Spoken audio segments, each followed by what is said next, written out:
If you're looking to take your home or business to the next level, then RM Contractors and Custom Drywall can assist you. RM specializes in new residential turnkey, new commercial turnkey, home and office remodeling. Call them for free estimates. Serving all of South Florida, licensed and insured. Call Ray or Mike, 305-345-3649. You work hard to create the perfect atmosphere. You dream it, we'll build it. RM Contractors and Custom Drywall, 305-345-3649 or Instagram at RMC Fisher Island. There's just one place where you can drive a new Acura ZDX for only $239 a month. The Customer Appreciation Sale at Acura of Pembroke Pines. Thank you for making us number one. After 40 years, the Big Cheese Miami is still producing great Italian food.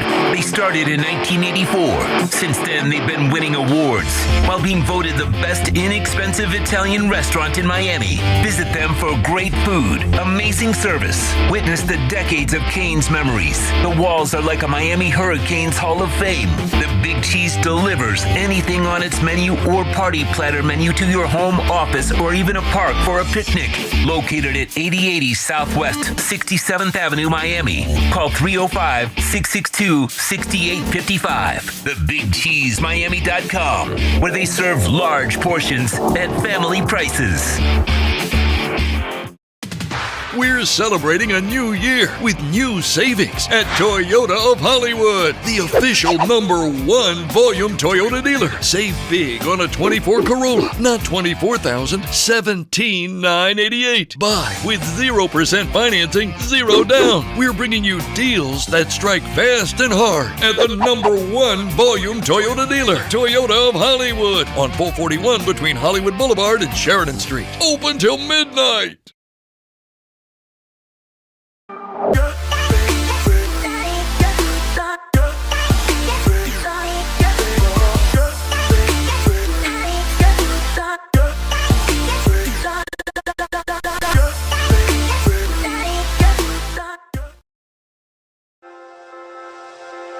Hi, this is Jeff Welt from Welt and Rayom.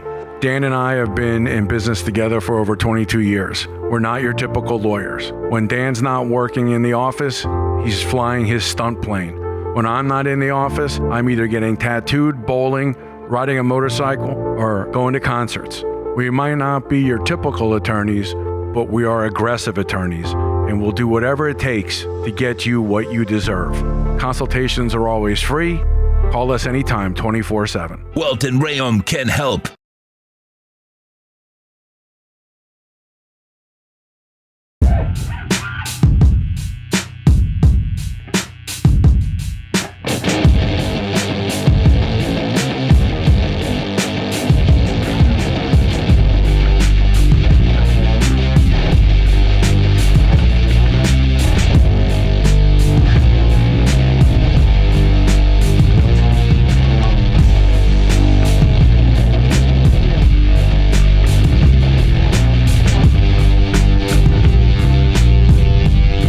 Done with that intro stuff. I'm done with it. I am officially done with it. Good morning, or good afternoon, good evening. It is 7 p, the place to be. It is the Squared Circle Digest. I am Sean Stanley. That is the great Frankie Fresco down there. How we doing, sir? I'm good, man. Just excited to talk about John Cena selling his soul. Yeah, you know that, right? Why are you messing with me, man? I messed up, all right? I messed up. I did not hit the save when I put the new title in, apparently. But I did retweet it out. I said, on top of the John Cena thing, it says now, Roman Reigns returns, road to WrestleMania. I even spelled here's up, and AEW Revolution delivers. That's what this was all about. And I should just put Frankie Fresco's here. Then it will all be there. Appreciate everybody that has joined us already. If you're in the chat, appreciate you, no doubt. Dad already in there. If you're watching us on X, join in on the chat. Jump in there. Send a little chat. Have some fun. We're going to start off with the NXT Roadblock picks just because NXT Roadblock begins in about 55 minutes from the theater in Madison Square Garden. So we will start with the picks, which normally we hold out till the end. But if we do that, we'll probably get some right. Yeah, we probably will find out what exactly we- took place. So yeah. We may. So we'll get started right now. Again, the event tonight. It's a loaded card, man, for an NXT card. Jordan Grace versus Roxanne Perez. This has been a build-up for Jordan Grace, and I don't see her losing to Roxanne tonight. I believe they keep her hot. The Juggernaut walks out victorious over Roxanne Perez. I feel the same way. She's the new toy, obviously, and they need to start pushing her and making her look good. And Roxanne has already been made. She's she was in SmackDown and Raw and all that stuff before. So Jordan Grace all day. Jordan Grace all day. The street fight. All ego. Ethan Page taking on the young Javon Evans. Now, again, I don't know if this is the end of this feud. I feel like it's been going for a while now, which in NXT terms, this has been a long feud. It has been. With a street fight, I feel like this is where Javon Evans gets his comeback and takes out all ego Ethan Page with a victory. And then maybe he goes to try to, break his jaw. And of course, he comes up short. Ethan Page gets away. But I'm going to give this one to Javon Evans tonight. Javon Evans leaves NXT Roadblock victorious. I mean, I don't want to be agreeing with you all the time, but I feel the same way. I feel like Ethan Page got the upper hand the first time. I think the street fight just signifies that Javon Evans is going to be able to go ahead and get the revenge that he's been looking for quite some time. Hopefully his jaw is feeling a lot better. So I also have Javon Evans winning tonight. All right. It is the Hardy Boys. They will be defending their TNA tag team titles on the show against Fraxium, Nathan Frazier, and Axiom. The interesting thing here is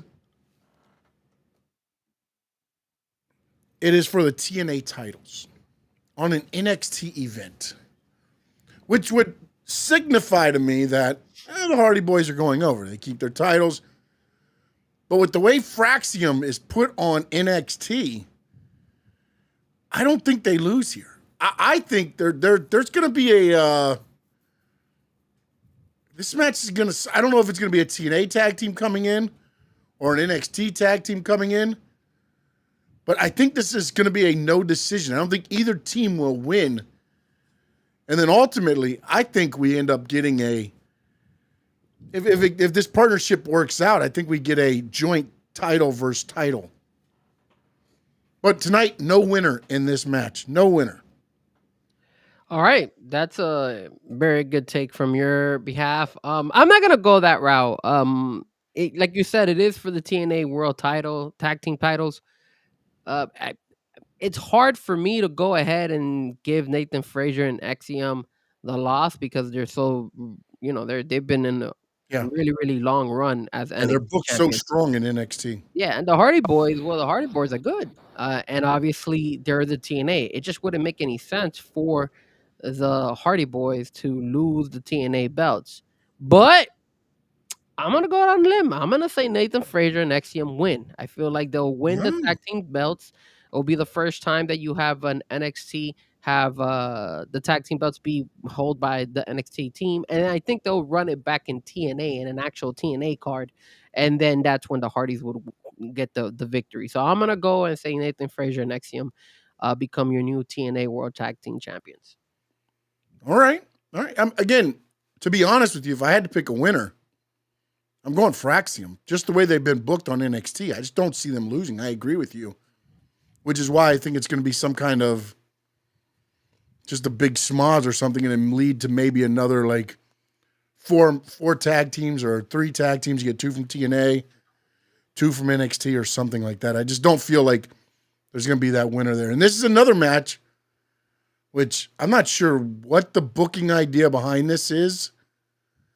I mean, it's going to be a hell of a match, but the fact that they make it NXT Women's Champion and NXT Women's North American Championship, winner takes all, Julia taking on Stephanie Vacour Frankie, what do you see here?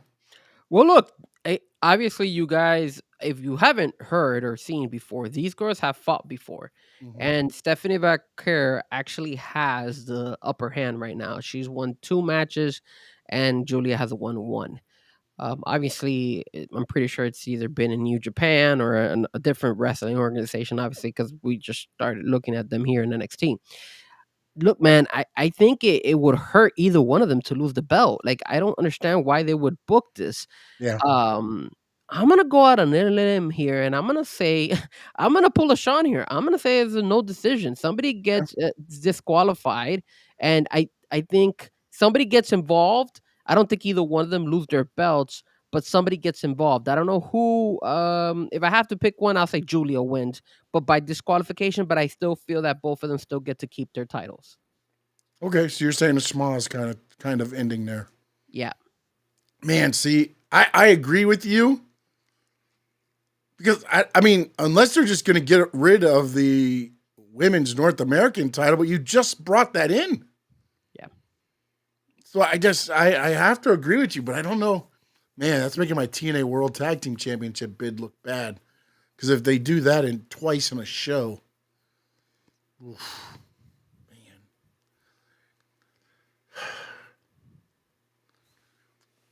All right. I'm going to go out on a limb here and say Stephanie Vaquer wins it all. Nice. Getting over. Just because I can't see them doing it twice in a row, and I think I might have messed up by saying that in the tag team match because I don't see them doing it twice in a show, especially a show you're hyping up so much, and then you're going to have 2 no contests and 2 title matches. Like, that'd be pushing the envelope a little bit there.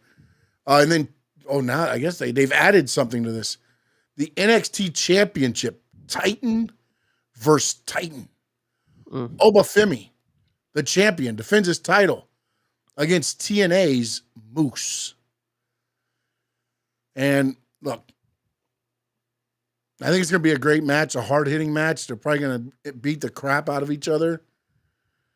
But with everything going on with Obafemi in NXT, there is no damn way Moose leaves NXT with Obafemi's title. Obafemi all day, all night, air day on Tuesday. Yeah, I would be shocked if they go ahead and they give it to Moose. It's just Obafemi is the main guy right now in the NXT world. The only way I could see Moose probably winning this is if Trick Williams gets involved some way, somehow, and kind of screws over Obafemi.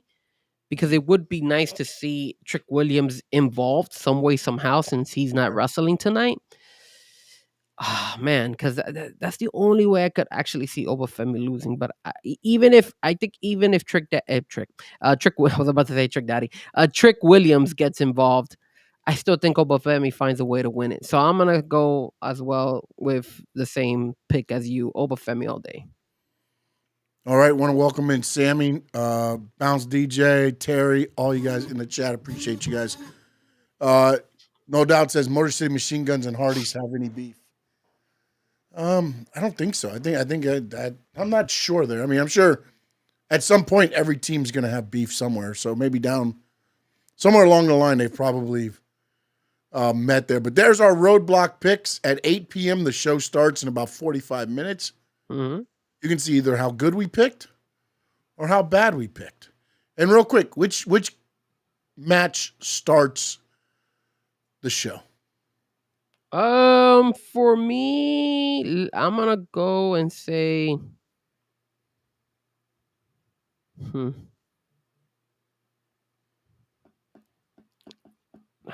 I wouldn't be surprised if it's Jordan Grace and Roxanne Perez, but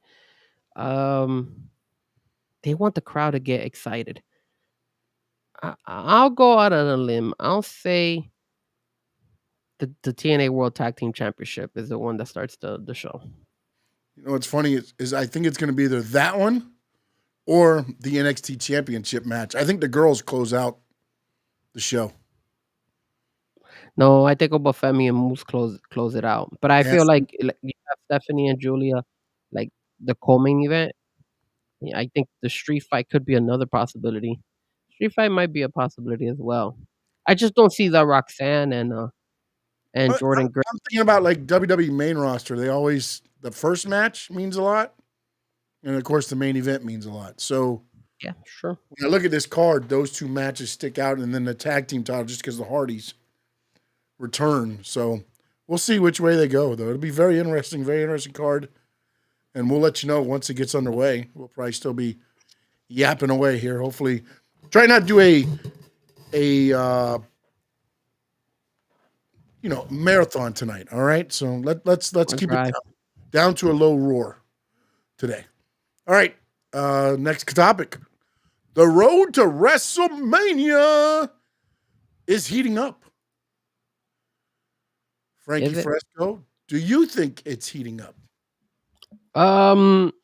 Certain matches you could say they might have heated up or getting there, but I feel like there's other ones that are just kind of lackluster. And you know where I'm going with this. Obviously, it's the Gunther Jey Uso match. Is just I really feel like they dropped the ball with that matchup. I don't see them being able to maintain that match um as excited as what everybody thought it was going to be, or with the whole Yeet thing. I think people are going to get bored of it. I think a lot of fans and a lot of wrestlers are not bought in so much into the Yeet all the way for the next they got the next 3 or 4 shows to run. Yeah, well, you know So what's interesting though, and I did not take this into account. The next 3 shows are international. correct. So you're gonna have the international crowd going crazy. You're going to have them going crazy, and that might actually help pick up steam heading back in, because when they get back, I believe April 4th or somewhere, April 3rd or 4th will be the next Raw that's live in the States, and then you only have 2 to get you to WrestleMania. Yeah, I mean the crowd might be into it. It's gonna just depend on how the crowd reacts, because sometimes some of these matches, I think people talk a lot about them and make them seem like they're amazing. Like, hopefully it lands on the hopefully we have it on the spin the wheel. But I was listening to Busted Open, and Bubba Ray was talking like freaking wonder, saying that cage match between CM Punk and Seth Rollins was amazing, and I didn't look at it like that. But anyways, Yeah, obviously, we can still talk about it, even if it doesn't. If it lands, it lands. If it doesn't, it doesn't. Because again, some topics on there will hit and some won't. So we can discuss that's part of the way to WrestleMania now, especially with the way everything transpired last night. well, okay, so let's go one by one, right? So obviously you got the main thing that happened last night, which was the cage match, and we had Roman Reigns get involved, and they found a way to. Obviously, it's gonna happen. Most likely, it's gonna be a triple threat match, right? It's gonna be Roman, Seth, and CM Punk. Yes. But look, when it comes to the match itself, I'm you guys know I'm a big CM Punk fan. I thought it was lackluster, man. I thought it was a lackluster match. I thought that they kept just swinging at each other consistently, just trying to swing at each other. It looked like, and I'm sorry if some of you guys get offended, but it looked like 2 old guys duking it out on a cage. That's what it looked like, man. It wasn't entertaining for me. I felt like they looked old and they looked slow, and they didn't, they had certain things going for them. They were obviously, kind of like belittling each other by saying, "Hey, just walk out out the door and stuff." But I don't know, man. It looked it did not impress me, man. I was not like impressed with that matchup. And then people were saying, "Oh, the act of surprise of Roman coming in and pulling Seth Rollins and all that stuff." I mean, that kind of saved it, but the camera angles were pretty crappy too. Like, they weren't that great of a camera angles. And I know they tried to do the whatchamacallit, the flying, what do you call those things? They're up in the air when they were on the top of the drone when they were up there. the drone. Yeah, they were trying to do the drone views, and drone views were kind of lackluster too. It wasn't that good of a view up there as well. It was a lot of things that I did not like. I obviously, a lot of people were like, "Oh my God, Roman Reigns! What a surprise! We all knew he was gonna be there. They had announced it, so that was kind of like a spoiler for us. If you guys didn't know, then You guys must have been hiding underneath a rock or something because everybody was talking about he was going to come.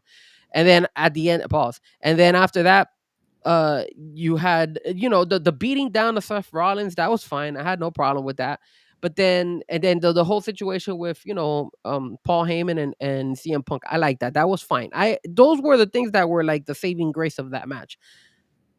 And it lines up for now them to all meet each other at WrestleMania, and it also means, hey, there's a very good possibility. What the hell is the Paul Heyman deal with CM Punk, the favor that everybody keeps talking about? So that's what I think about that match. That's what I think about that WrestleMania match. I don't know, man. It's I wasn't just impressed last night. I thought it was lackluster. I don't know if it was lackluster, but it was a WWE steel cage match. That's what it was. No WWE steel cage match is going to be your Ric Flair, NWA, WCW style. They're not in there. And I put this also on the thing, so hopefully it gets there. It's like they use the cage to really just supposedly keep people out in their match. Because, again, when you watch, and again, this is not comparing the two, but when you look at the way even they book the cage matches, WWE books it as pinfall, submission, escape the cage. That's the way you win. Mm-hmm. Everywhere else, usually it's just pinfall or submission. There's no escape of the cage. You know what I'm saying? So, again, that's the way they look at it. And then, again, there was a couple times where, they played it safe. I mean, the suplex from the top rope with CM Punk laid out over the cage and then bring him back in. Everything they do is going to err on the side of safe. They're not going to be doing, and taking nothing away from that. And if anybody thinks that I am, then they're stupid. But they're not going to do a Spanish fly from the top of the cage. But I'm not mentioning that, though. No, I know that. But what I'm saying, though, is I think a lot of people think like cage matches have to be something fantastic from the top. Something, but that's not necessarily the story that was being told with CM Punk and Seth Rollins. But Sean, CM Punk and Seth Rollins is they both think they're the best in the world. And they think they're going to one-up each other. You leave the cage. No, I'm not going to leave the cage. You leave the cage. And that's the way that the match went. And then they kept kicking out of each other's finishers and everything else. And what's the point of having a finisher if you keep kicking out of it? What's the point of that? Doesn't everybody kick out of finishers these days? I mean, that's the way wrestling goes. Yeah, but CM Punk did what? 3 GTSs and kicked out of all 3 of them? Get out of here, man! And CM Punk kicked out of 3 stomps and the submission hold. I mean, they each kicked out of the same amount of stuff. It's defeating the purpose of having a finishing move. Now, when I see them, I'm gonna think back and I'm be like, well, CM Punk did a GTS on this guy. Why did this guy was able to kick out? Was not able to kick out when Seth Rollins kicked out of it 3 times? Seth Rollins is Superman. I guess they want to sell it that way. Yeah, and then you had the elbows. He did the how many elbows did he do off the turnbuckle? Look at that. Like, come on, man. Like, look, I'm not asking you to do what AEW did. I don't expect that. I get it. They're gonna be a lot less riskier. But at the same time, man, show us something more. Like, show me something. Show me wrestling on top of that. I know it's a brawl. I know you guys hate each other. I have no problem with them like punching each other and all that stuff. But they punched each other for like about, I don't know, maybe a minute or so. And then they came back and they ran it again and they did it again and they did it again. It was like, and then you get the lackluster moves. The lackluster moves is 3 GTSs, 3 stomps, 3 elbows, and that's it. And then the flying suplex from the top. And that's pretty much it. That was that's all they did. It just, for me, I want more from them. I expect more from them because, like you said, Sean, they feel like one of them is the best in the world. After looking at that match, do you feel any of those 2 wrestlers are the best in the world? No, neither one of them is. They're not. Roman Reigns didn't even do that. In the ring many times, right? I mean, you've stepped in the ring 1,000,000 times, so you would know. Roman Reigns exactly how that steel cage match should work out. Roman Reigns outshined everything that Seth. But CM Punk did it. in like the 5 seconds there that he was there. Because here's where WWE understands its audience. No, during that match, let me ask you this. It started out what? CM Punk. Then it went into the Rollins chants and all that stuff. As Rollins is getting beat up by CM Punk, the chants pick up again. Because all that match was to lead up to was the fact that the OTC was coming back to kick their ass. That's what that whole match was to get to. So they weren't going to do, they did instead of the buckle bomb, he did it into the cage. Seth Rollins got thrown, into the cage a couple times. But all in all, it wasn't set up to be, the end all be all. It was set up to get to the Roman Reigns part. That's what that whole thing was. And it cracks me up because, like you said, everybody's like, oh, Roman's, you knew Roman. If anybody didn't think Roman was showing up in that match, you're either don't understand how WWE books or you're very naive, because there's no way they're giving Punk the win over Rollins in a cage, and there's no way they're giving Rollins the win clean both ways over CM Punk in that cage. That's never happening. Never happening. You knew something was going to go down. Now, if you thought it was Roman or whatever, it is what it is. But with the way they book, there's no way somebody was winning that clean. You know what upset me a lot was this morning when I was listening to Bubba Ray and Bully Ray was saying this is one of the greatest matches. And again, he was specifying that it was one of the greatest cage matches in his eyes because he said that they didn't have to bring other stuff, and he's more of an old school guy, so he traditionals. He prefers the traditional. But what is he talking about? Like, this is one of the greatest ones. Like, come on, man. These guys, it was a decent match. It wasn't like something that I would go down in history and be like, oh, guys, do you remember that Netflix a steel cage match between Roman and CM Punk? No, that's not how I look at it. It was a good steel cage match, but nothing great about it. Nothing great about it. They got through. Nobody got killed. They used the cage to their advantage at times. They both showed that neither one was going to take the easy route out. There were some sticky times when they got up to the top of the cage. I don't know if something else is supposed to go down or not, but they worked their way up to the top. They're sitting there for a little bit, and then either one of them didn't feel right or something else, and then they came down to the ropes and did it from there. So again, I don't know if there was another, a higher spot called, and they were just like, hey, I'm not feeling this. Let's do something else. And then they called it off. Again, kind of that we don't know. But for what it was, again, to get to the whole Roman Reigns thing, it did what it needed to do. Because now you got the answer of Roman's coming back after Seth, full bore, trying to take his ass out. And then he looks up in the ring, and somehow Paul Heyman waddled his ass into the ring. I didn't even realize that was Paul Heyman until they turned the shot around to the other side of the cage. I thought Roman was looking at the WrestleMania sign and then was going to look back down at Seth like, hey, me and you at WrestleMania. I didn't even realize. I thought that was still the referee. Well, I knew the officials in there. And then when it went up, I'm like, oh, here we go. Okay. Well, I like the way they used Paul Heyman on that. I kind of knew that it wasn't him just looking at the WrestleMania sign, because you could see from his facial expression. Yeah, he was looking serious. Yeah, he looked a little bit like, what the hell's going on? He was smiling like, and then he got a serious look. And yeah, so he was like, what the hell's going on here? And then that's why I looked at first. I'm like, well, real quick, I was like, no. And then you could tell. And then when he stormed into the ring, again, he just throws Heyman to the side and just starts nailing CM Punk everywhere, ragdolling him.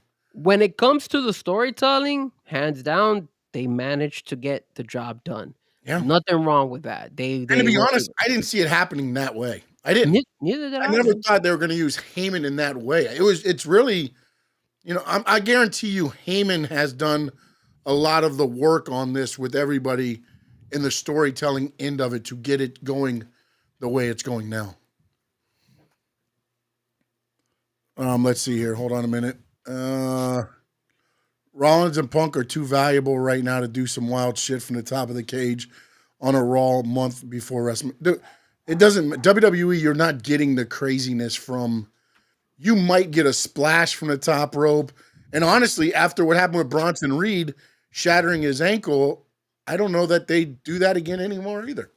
Yeah. Because again, you end up taking away from your build. Say they do that, and say CM Punk took one of those elbows to the top, and the same thing happens to him that happened to Cope, to Edge, with the Malachi Black thing. Yeah.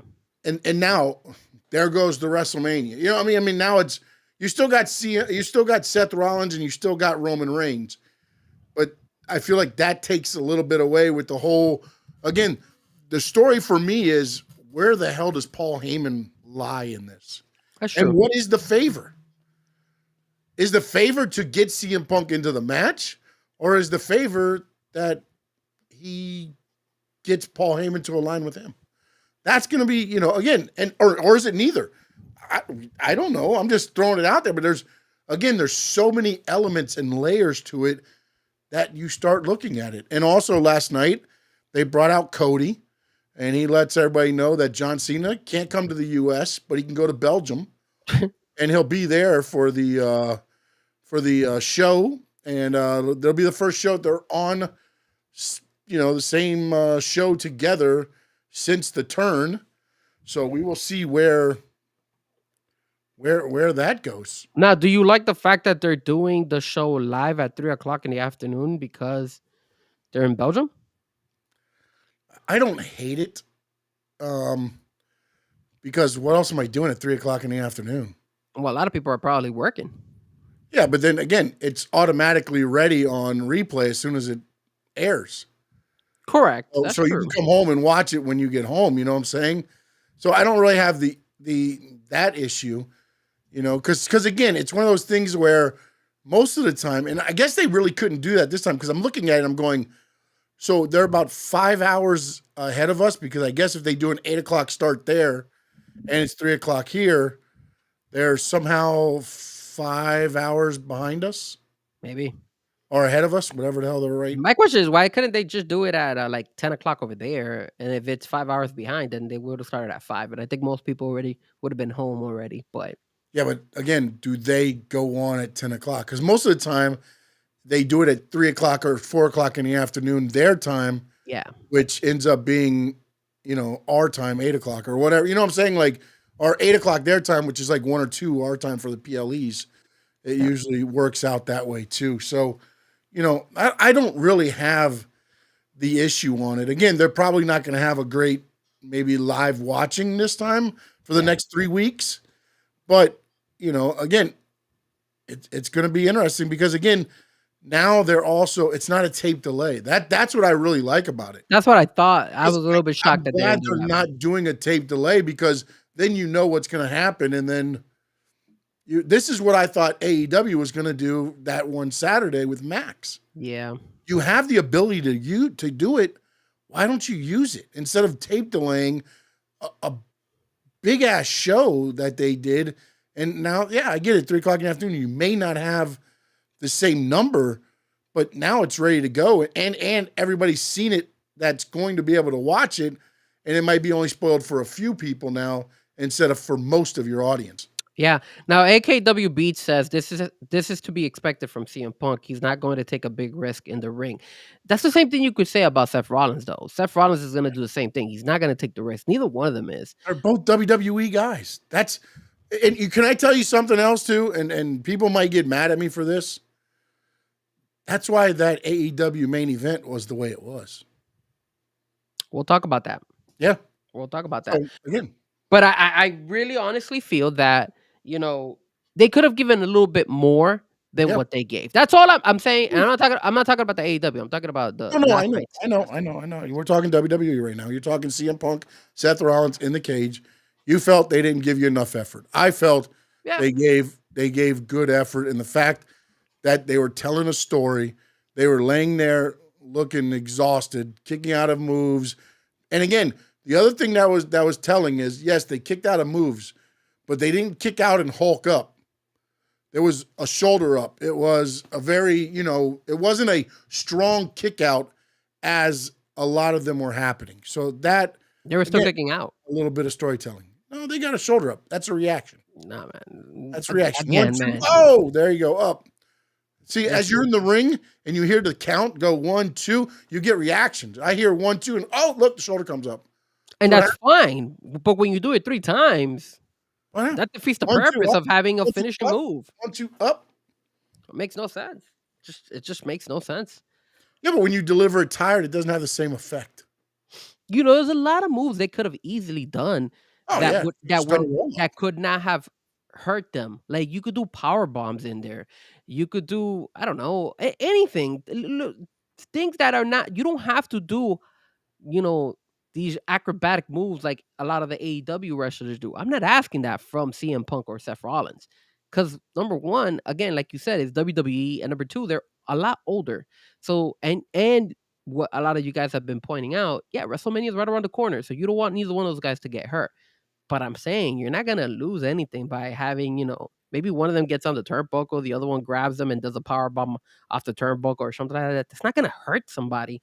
I just felt like that could have been used a little bit more than just going ahead and doing their finishing move 3 times each and then doing the 3 elbows and then saying, Here's hey, one thing this is a also, great match. No, as I said, not. I believe that when you looked at this, everybody figured the pop's going to be Roman Reigns coming through the audience. No matter what we do in this cage, the pop is going to be Roman Reigns coming through the audience and grabbing Seth Rollins by the throat and choking him out of the cage. We understand that. But you So also why got to are they- deliver us that this is All right, that then why am I going to set it up to where I take extra power bombs, I take all this other stuff that's going to do nothing for the match?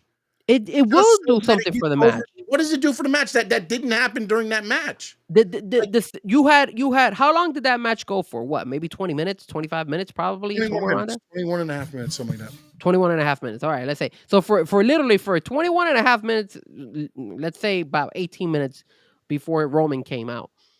Literally, it was just 2 guys just there. Like look, man, again, like if that was the case, then just deliver me a 5-minute match and then bring Roman. That's the reason why. That's the concept behind it. It's not only about the storytelling. Is you got to show me a little bit of wrestling. You could have done a figure 4 in there. You could have done more submission moves. You could have done a lot of different Yes, but things. you have to remember, if you do too many submission holds, the ropes does not cause breaks in a cage match. But that's fine. It So brings then how it do brings you get out of a figure 4?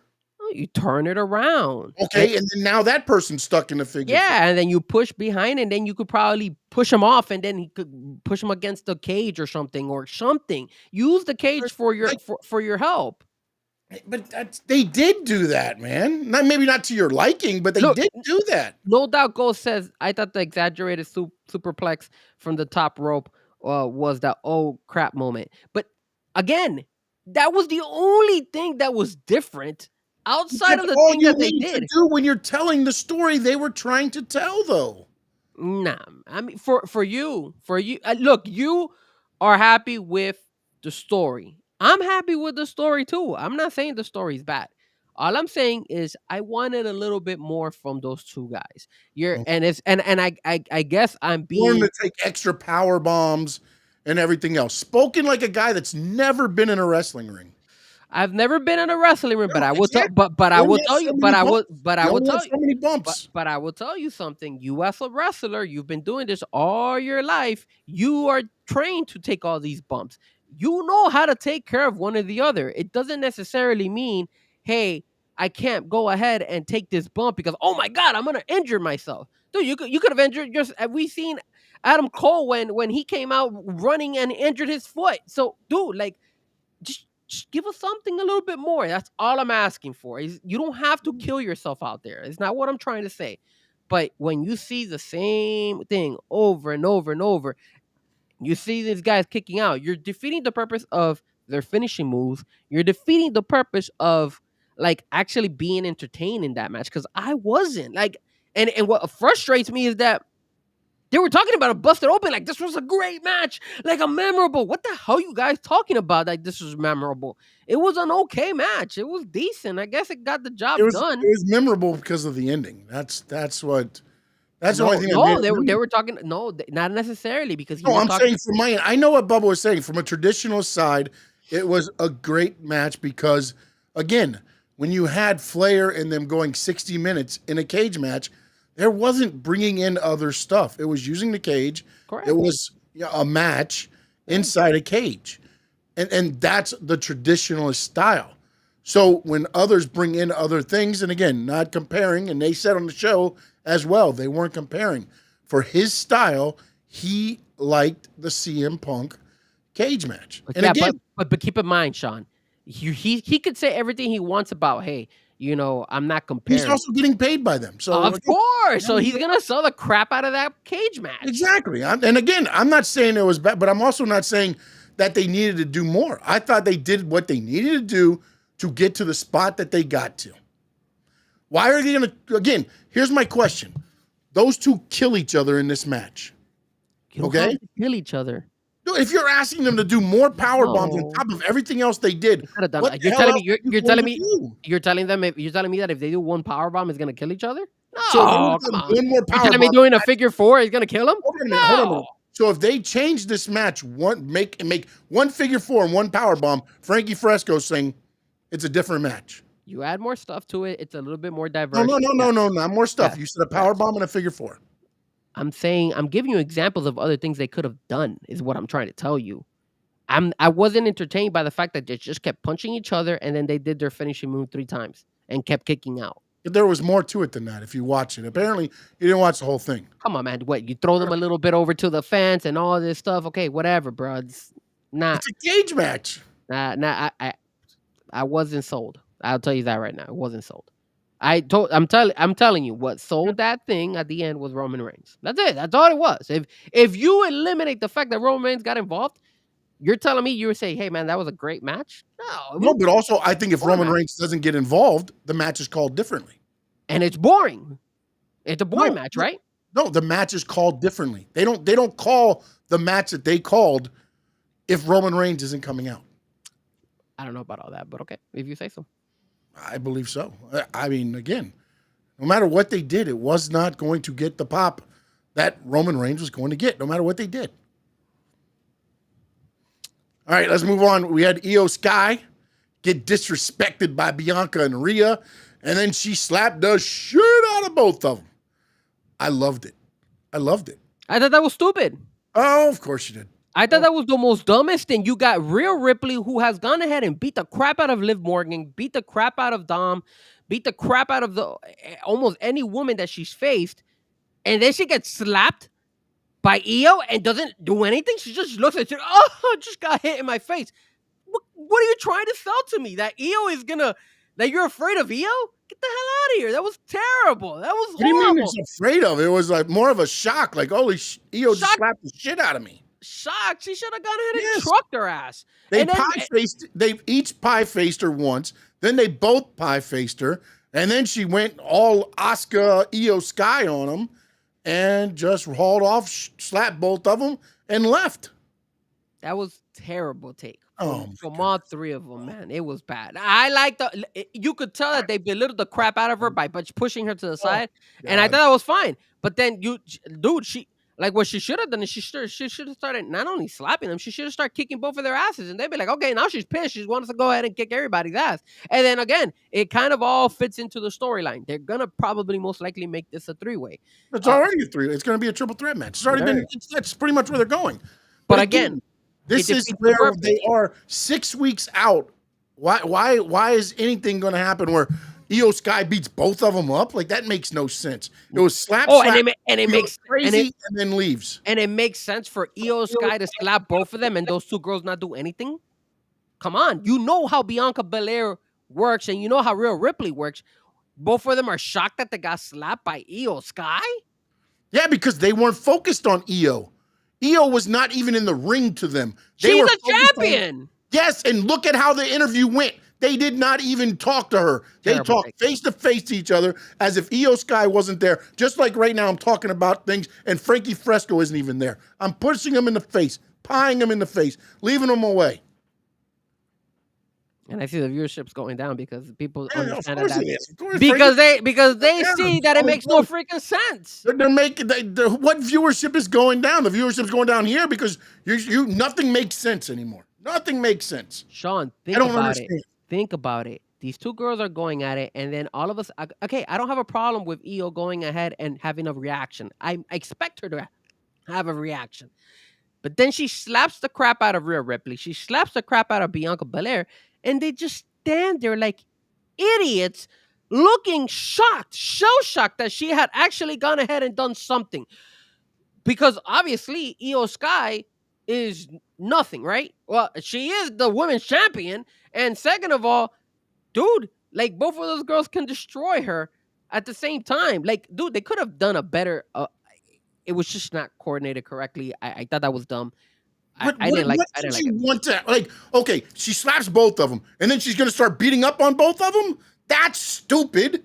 She No. slapped them. She freaked out. She left as the champion. I don't understand.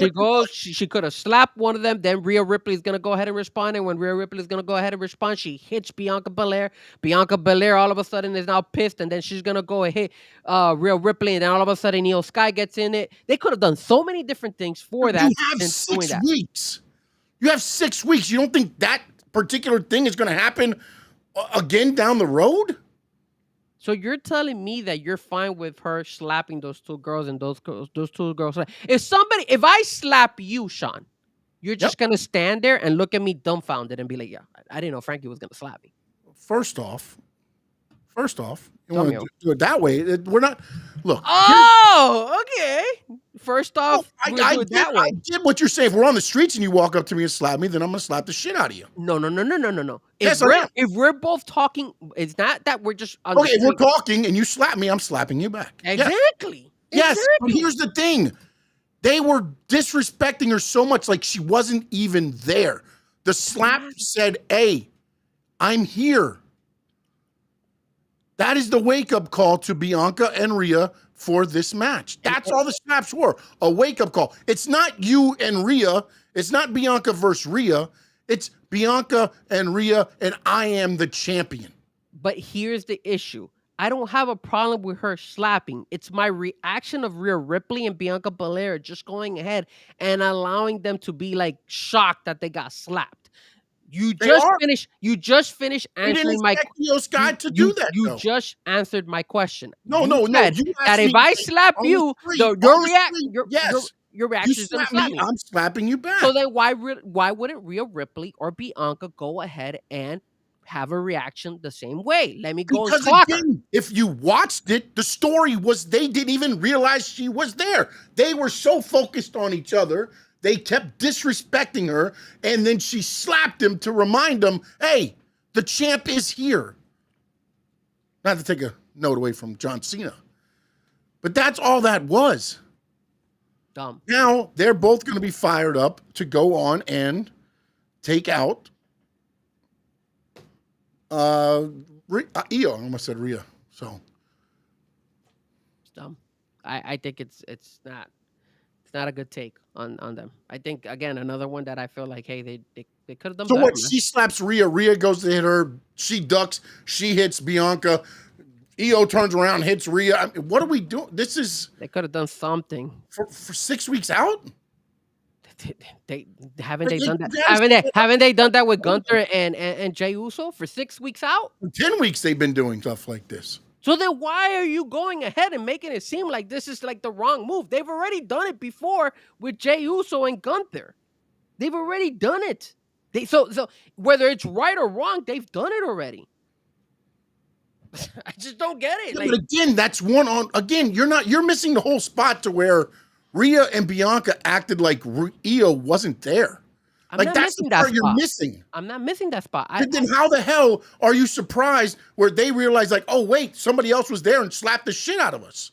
Because when somebody slaps the shit out of you, you just don't go and be like, "Oh my god," and then just turn around and just be like, "Oh, I can't believe she just hit me." No, you're making it seem like if these girls Does it not happen that way on TV?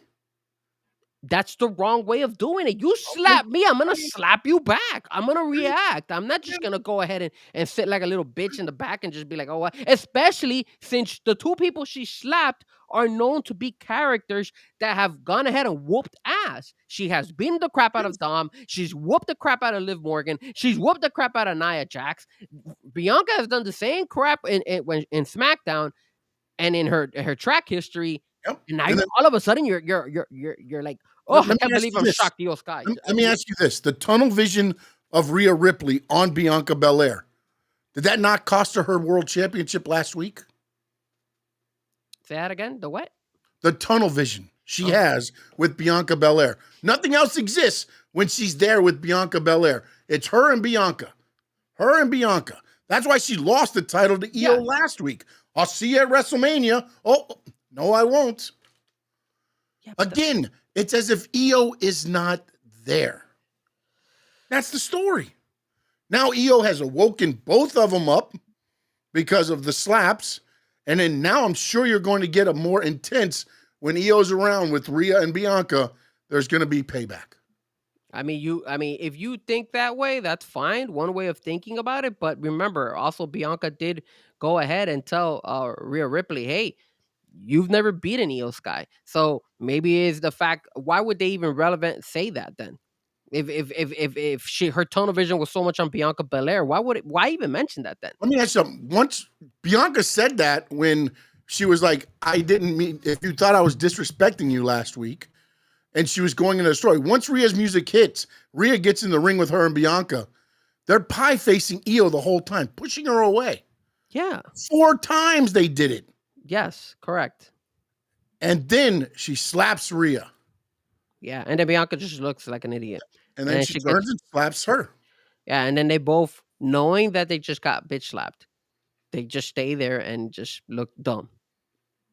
Great segment. I love it. Amazing. Dude, you are something else today, bro. My God. I'm being honest with you, man. Like I don't know what you expect to see every week. I'm not saying I'm expecting every single week. I'm looking at this segment in particular. I'm looking at this segment, what happened this week, yesterday, and what happened with that steel cage match as well yesterday. And you don't hear me criticizing every single week, Sean. You only see me saying that today because I felt like both of those takes were not that good. There's nothing wrong with constructive criticism. No, but for you to say that it doesn't make sense. Like what? Again, as we say on the story, 5 people watch a show, you're going to get 5 different things. Yes. But you're making it like, oh, no, it doesn't make sense. It's not right. There's other ways to do the story. Yes, you can critique it. But to say that, oh, it wasn't a great match or to say that segment was terrible, that's bullshit. Wait, but I'm not speaking for everybody. I'm speaking for Frankie Fresco. Yeah, but that's when you my say opinion. So if you have your opinion, and I respect your opinion. But to say that it was terrible, for me, yes, that segment for me was bad. It was bad. For you, it wasn't. For you, it made sense. For you, it made sense that they were ignoring. I don't understand what you're thinking or where your outcome is coming to this. And Josh, how you doing, sir?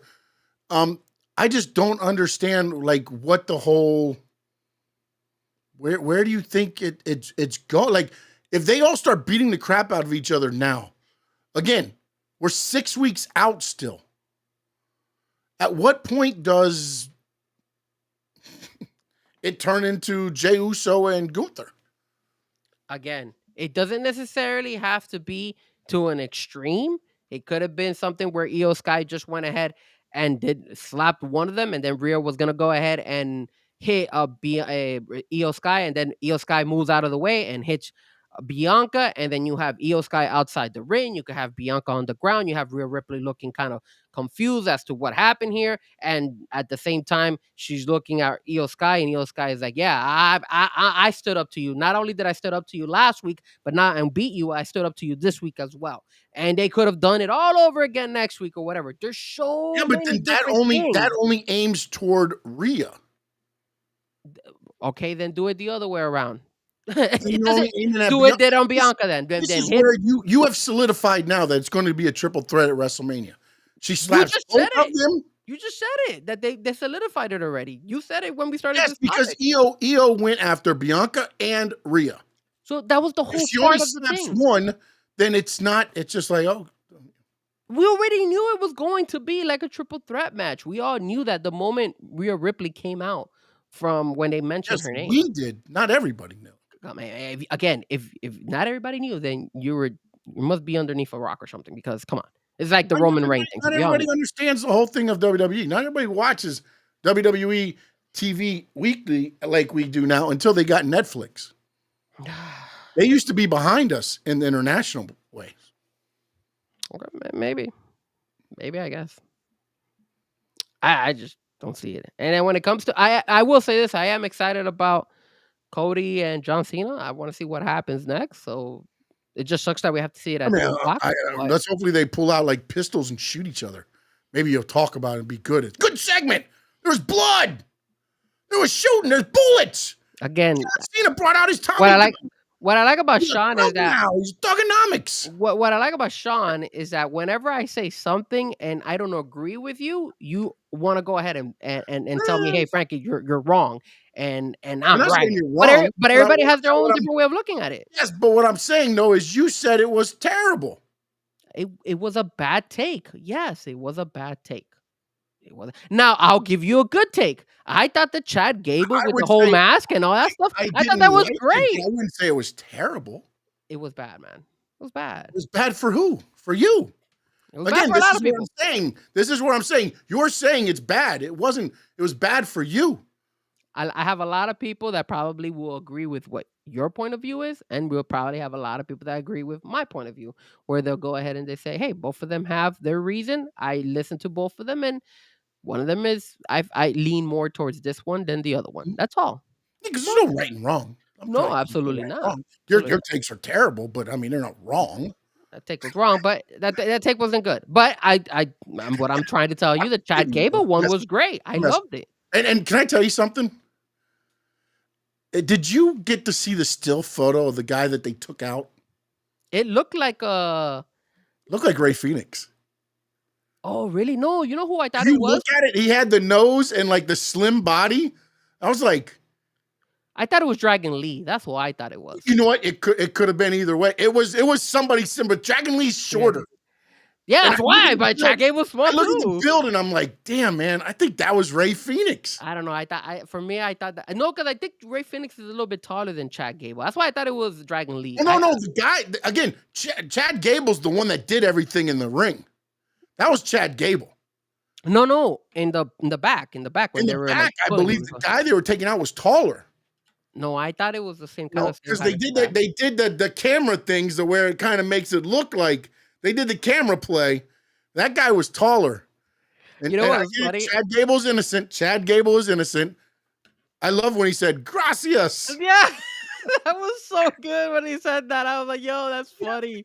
I was like, he's so good. Gracias. Oh, so Just good. like thank you, which Yeah. was he always did it in English. See, those type of things make sense. That's when I was like, that's yo, what you do with those guys, though. That's That's creative. perfect for him.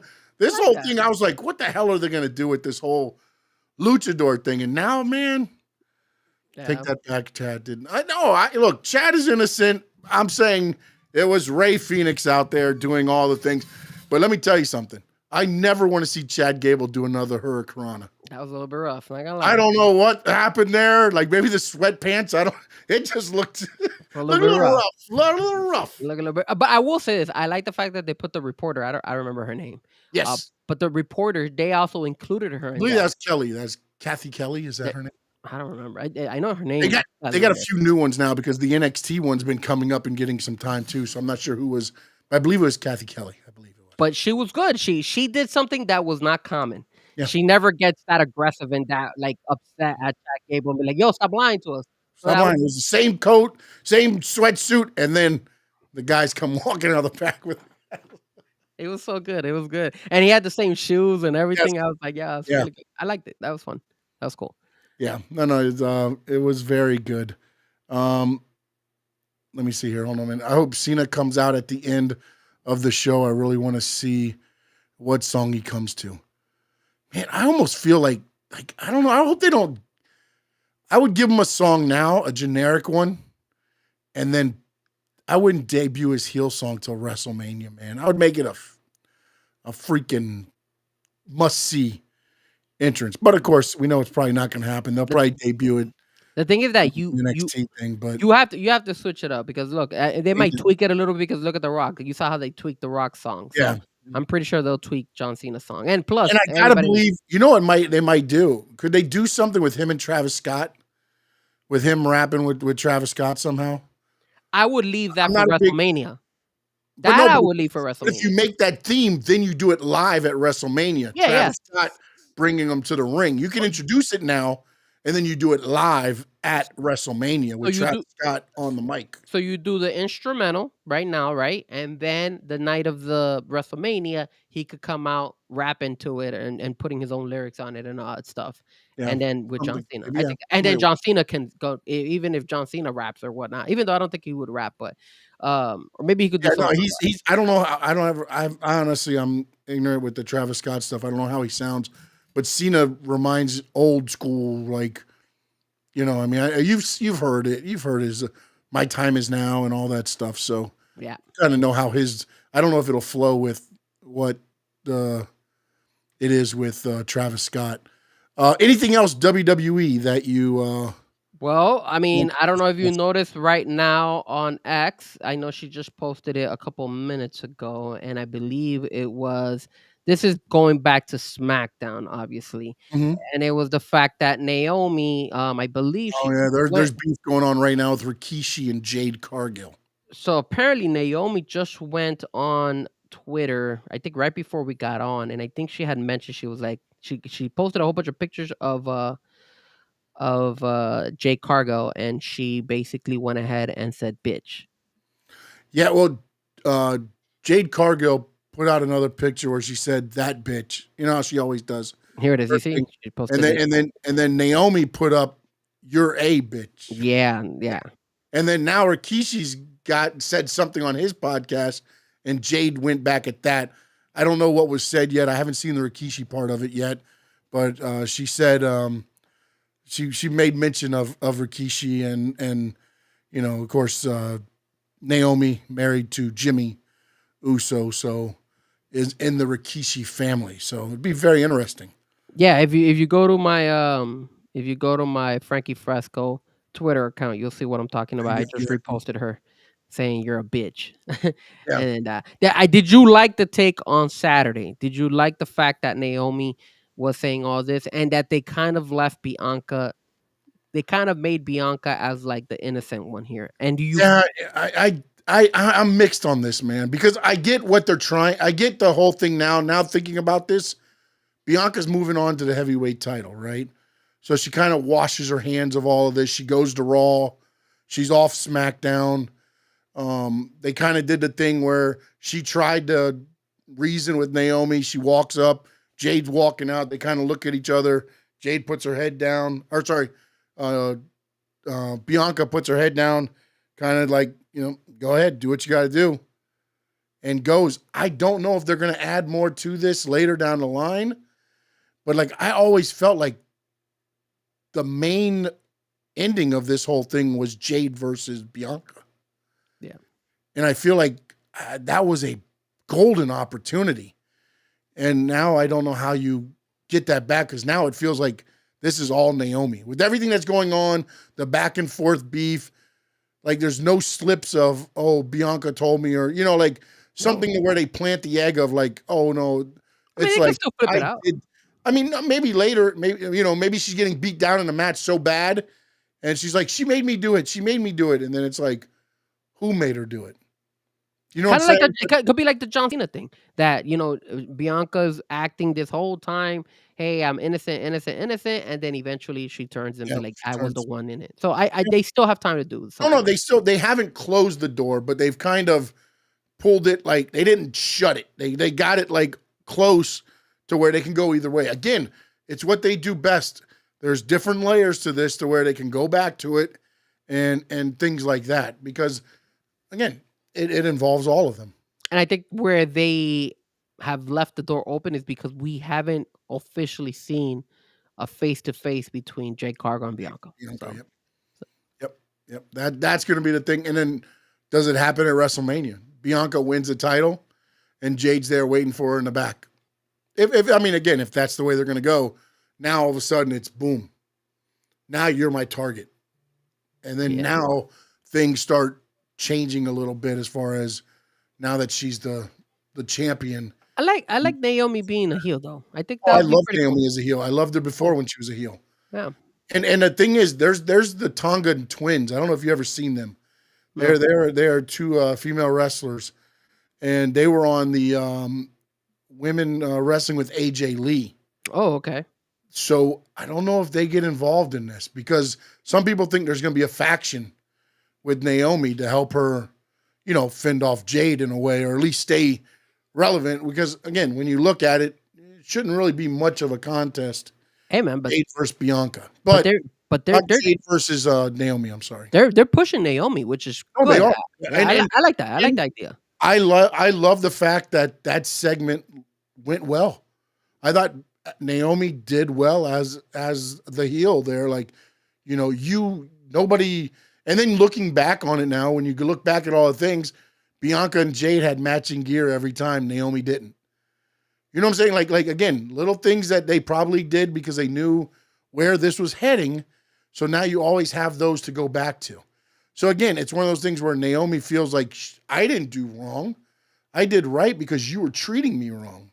It's the Hangman. It's really like the new age heel. The way to go heel is like, I didn't do wrong. You did wrong. And it's not just like, hey, I just don't want to be evil. I feel like you did me wrong, so I'm going to do wrong. You know what I'm saying? Like, that's almost the way to go heel now. Instead of back in the day, you just like, I'm just going to do it to win the match or beat somebody up.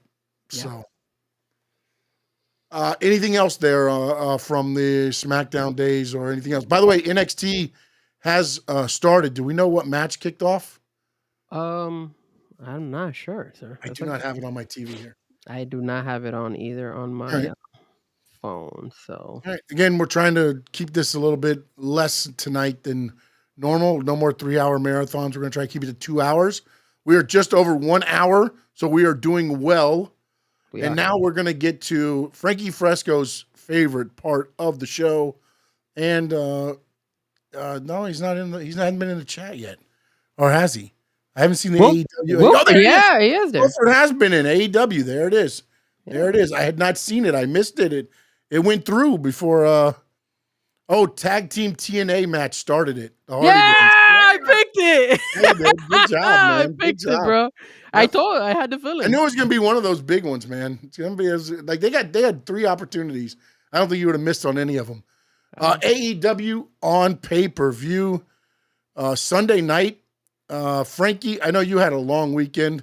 Yeah. You did a lot of stuff over the weekend. What for you did anything stand out? Okay, so on the pay-per-view. I didn't get to watch the pay-per-view live.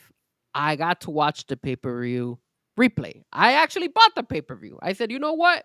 I want to invest on it. I'm going to watch this pay-per-view. I'm going to pay for it. So AEW got my money, baby. You got my money.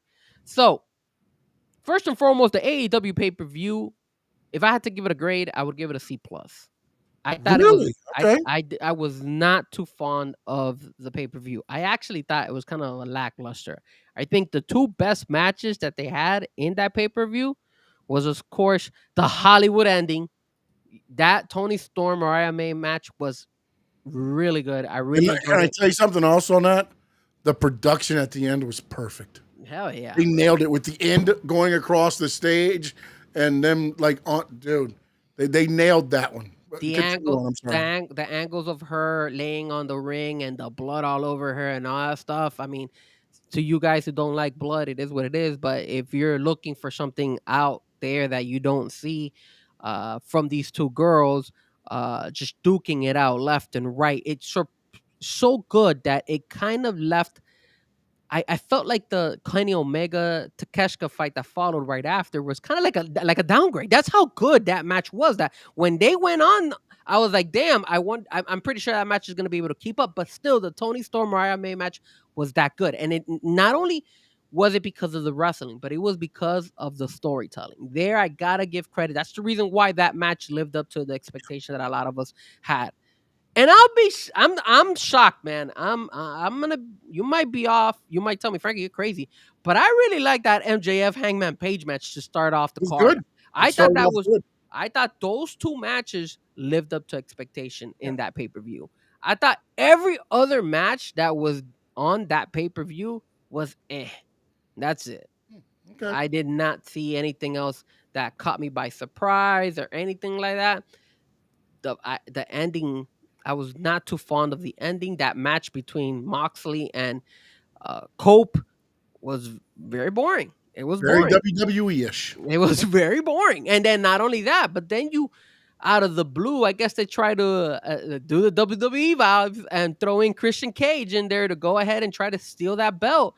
And he doesn't even cash it in correctly and he loses. So Yeah. it's like, man, like, dude. And I got, you know what? It's funny. I have, do I still have the picks? I think I have the picks. Yeah. So going back to our picks, right? You had MJF, I had Adam Page, so I got that one right. Yeah, right. We both had Will Ospreay, we got that one right. We both had Kenny Omega, we both got that one right. We both had Ricochet. That was another good match. The Ricochet Swerve was a really good match. Very as well. good story within the story was told, by the way, too. That was a good one. And dude, a lot of people were invested. Did you see all the celebrities in there, bro? They were upset at Ricochet. They wanted to eat him alive to the point where Ricochet is talking smack to them right now on X. He's like telling them he's gonna whoop their ass. Well, he trademarked King Ricochet. I love it. I told you, man, that Ricochet is way no, better in AEW than WWE ever this has. fits him though, because again, you don't have, and I can't talk about it because it's on the damn wheel, so we'll see. But go ahead. You had the Hurt Business win. We both picked the Hurt Business. We picked Mercedes to win. Sucks that Mercedes apparently got hurt. Hopefully it's not serious. We both had Toni Storm, and I had Cope, and you had Moxley. So you won on that one. So we actually ended, I think, 50. Like we both. Had the only one I didn't know, I didn't see the Orange Cassidy one. Who won that one? Orange Cassidy and boom. Oh, okay. So yeah, so we both got one wrong, and everything else we got right. So not bad from our perspective. We but that was one. Again, this is where, like for me, again, I'm not gonna say I thought it was more of a B minus because I thought you had a great beginning. The Hurt Business. I love the match, but I just felt like because it was against the Outrunners, it just really didn't have the oomph, because it was like, okay, they're playing. It was like lions in a way, playing with their food. They let the Outrunners think they could be in the match. Then when they wanted to end it, it was like, bam, bam, bam, over. It was like, so I get where that story was going, but I just, with the pay-per-view and where it was positioned, again, I felt like, it AEW's delivers on the pay-per-views again, because now the stories are ending. And I thought, the Swerve Ricochet match, let's look at that one. The whole story of Nana going, I want my robe, or I'm not sure I can do this anymore. So you're like, oh, they plant the seed of him turning, or at least, again, you could think that, oh, this might be turning. Hey, what's up, important provider? Streamboo.com. Remove the space. All right. So we'll do that afterwards. We'll get right on there, informed provider. Thank you. So you've got the story within the story with Nana, right? And you're like, again, whether you think he's going to turn, you don't think he's going to, whatever your way of looking at it is, he shoves Nana, and Nana's like, I'm done with this, and he leaves. And you're like, oh, okay, all right. So maybe Nana doesn't turn on him tonight, but Nana's not going to be there to help him either. Yeah. So you're like, oh, okay, all right. Then through the match, and again, they have a great match, which they've had, honestly, 3-4 great matches against each other. Nana comes out and he grabs the damn robe off the top of the thing, And then Ricochet ends up going out and taking him out. And then there's that dangerous damn Death Valley driver out where I thought Swerve's neck got. There's a couple times where I thought Swerve got knocked out on that match. Yep. Then, somehow the whole thing equates around the robe where Nana's always in the place to where you're like, oh, here's where he's going to turn on Swerve. You're like, again, Swerve's looking at Ricochet. Nana's behind him with like the robe in his arms. And I'm looking at it like, oh, here's where he's going to do the turn. Doesn't happen.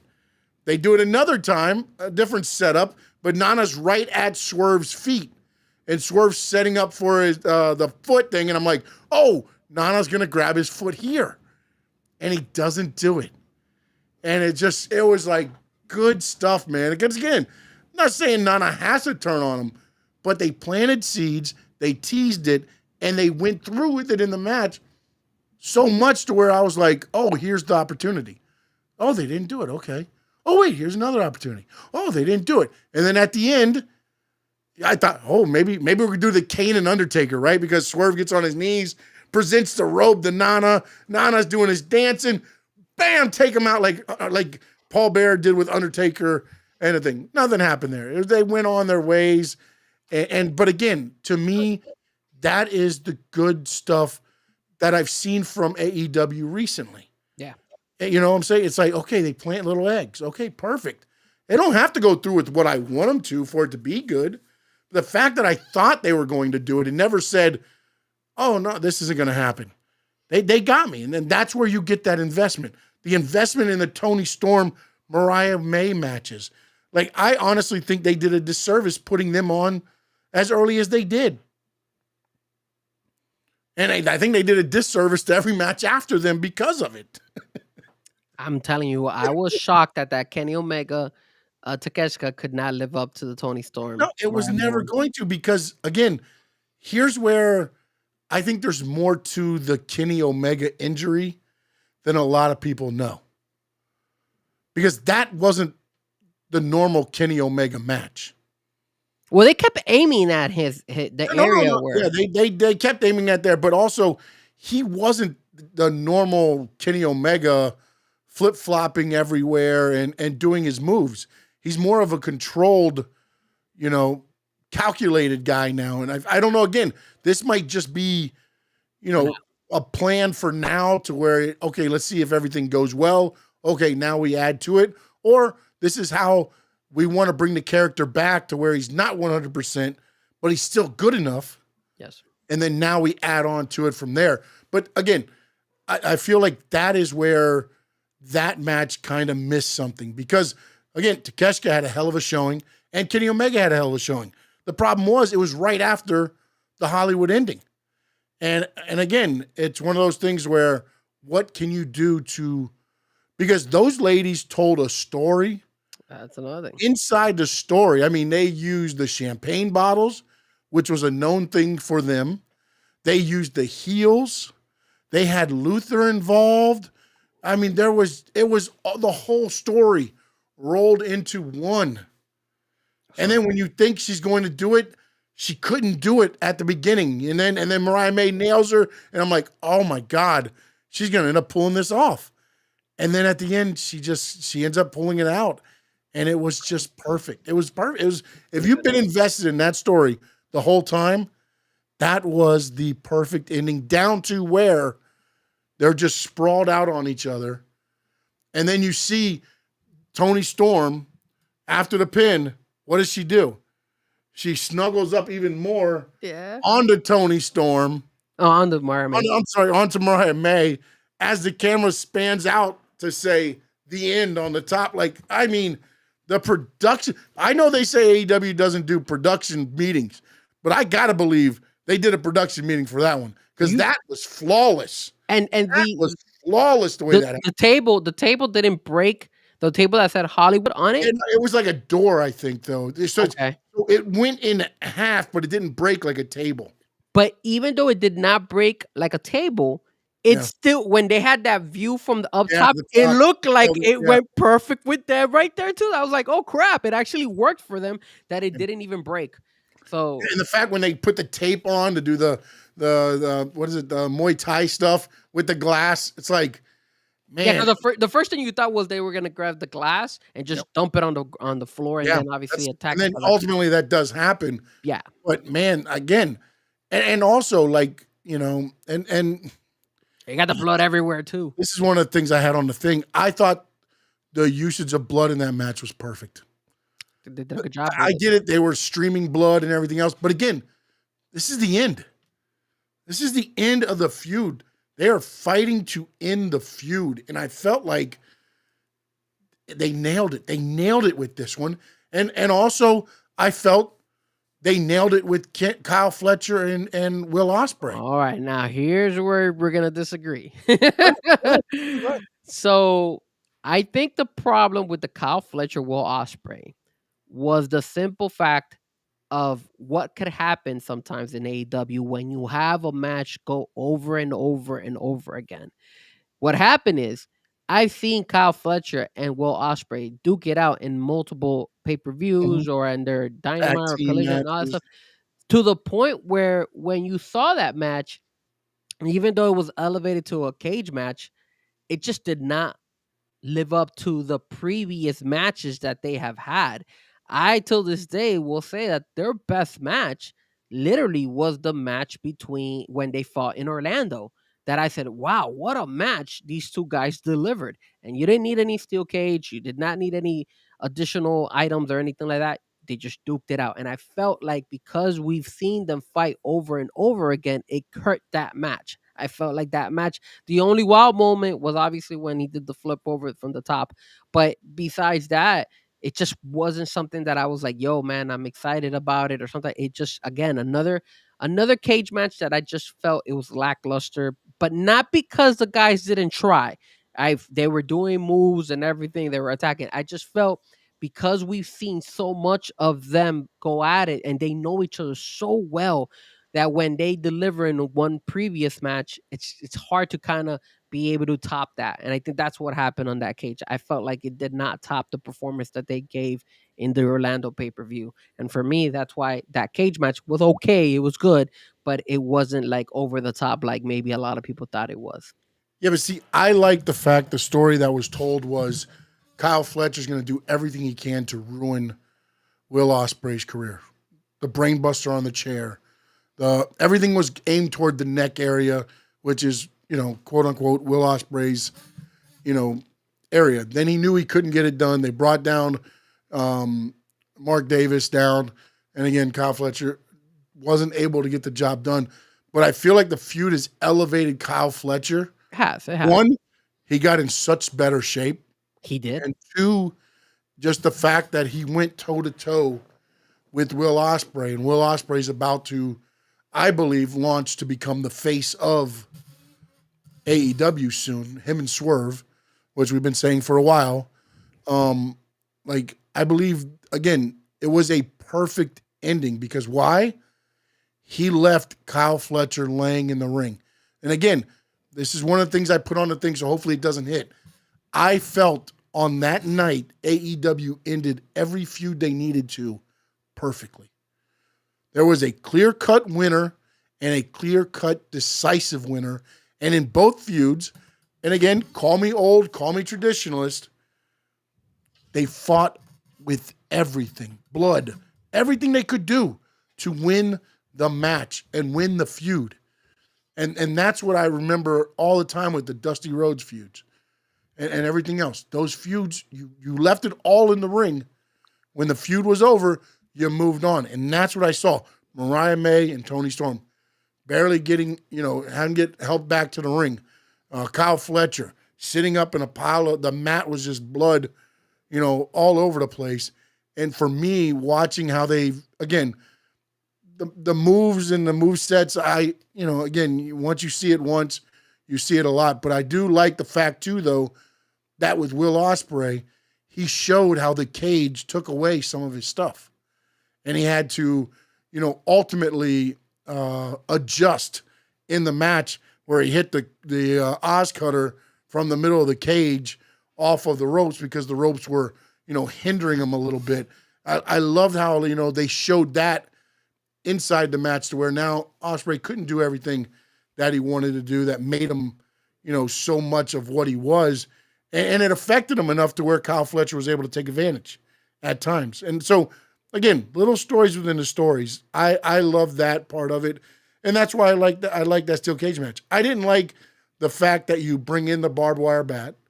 I don't necessarily think you needed all of that. But again, Kyle Fletcher knows he's not on the level of Will Ospreay. I know I got to cheat. I know I got to bring in the stuff. And the fact that when you did bring all that stuff in, it ended up backfiring on Fletcher more than Ospreay. I mean, Ospreay got hit with some stuff, but again, it was the tax. It was a Styles clash on the tax for Kyle Fletcher. You know what I'm saying? Like, everything that came out of that bag almost ended up being bad for, and then you got the Mick Foley homage, the bang bang from Will Ospreay. So you can't go wrong there. The Mercedes Moné match to me started so slow.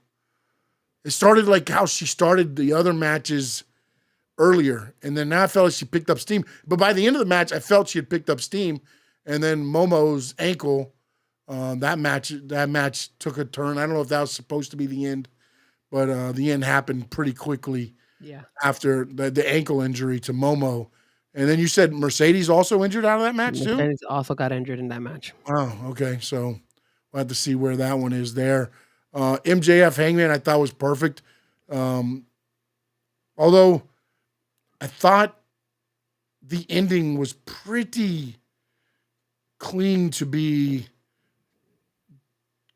move on from this. You know what I'm saying? Like, he hit him with the angel wing, which again was an ugly looking move as well, with his face, and then he hits him with the buckshot lariat.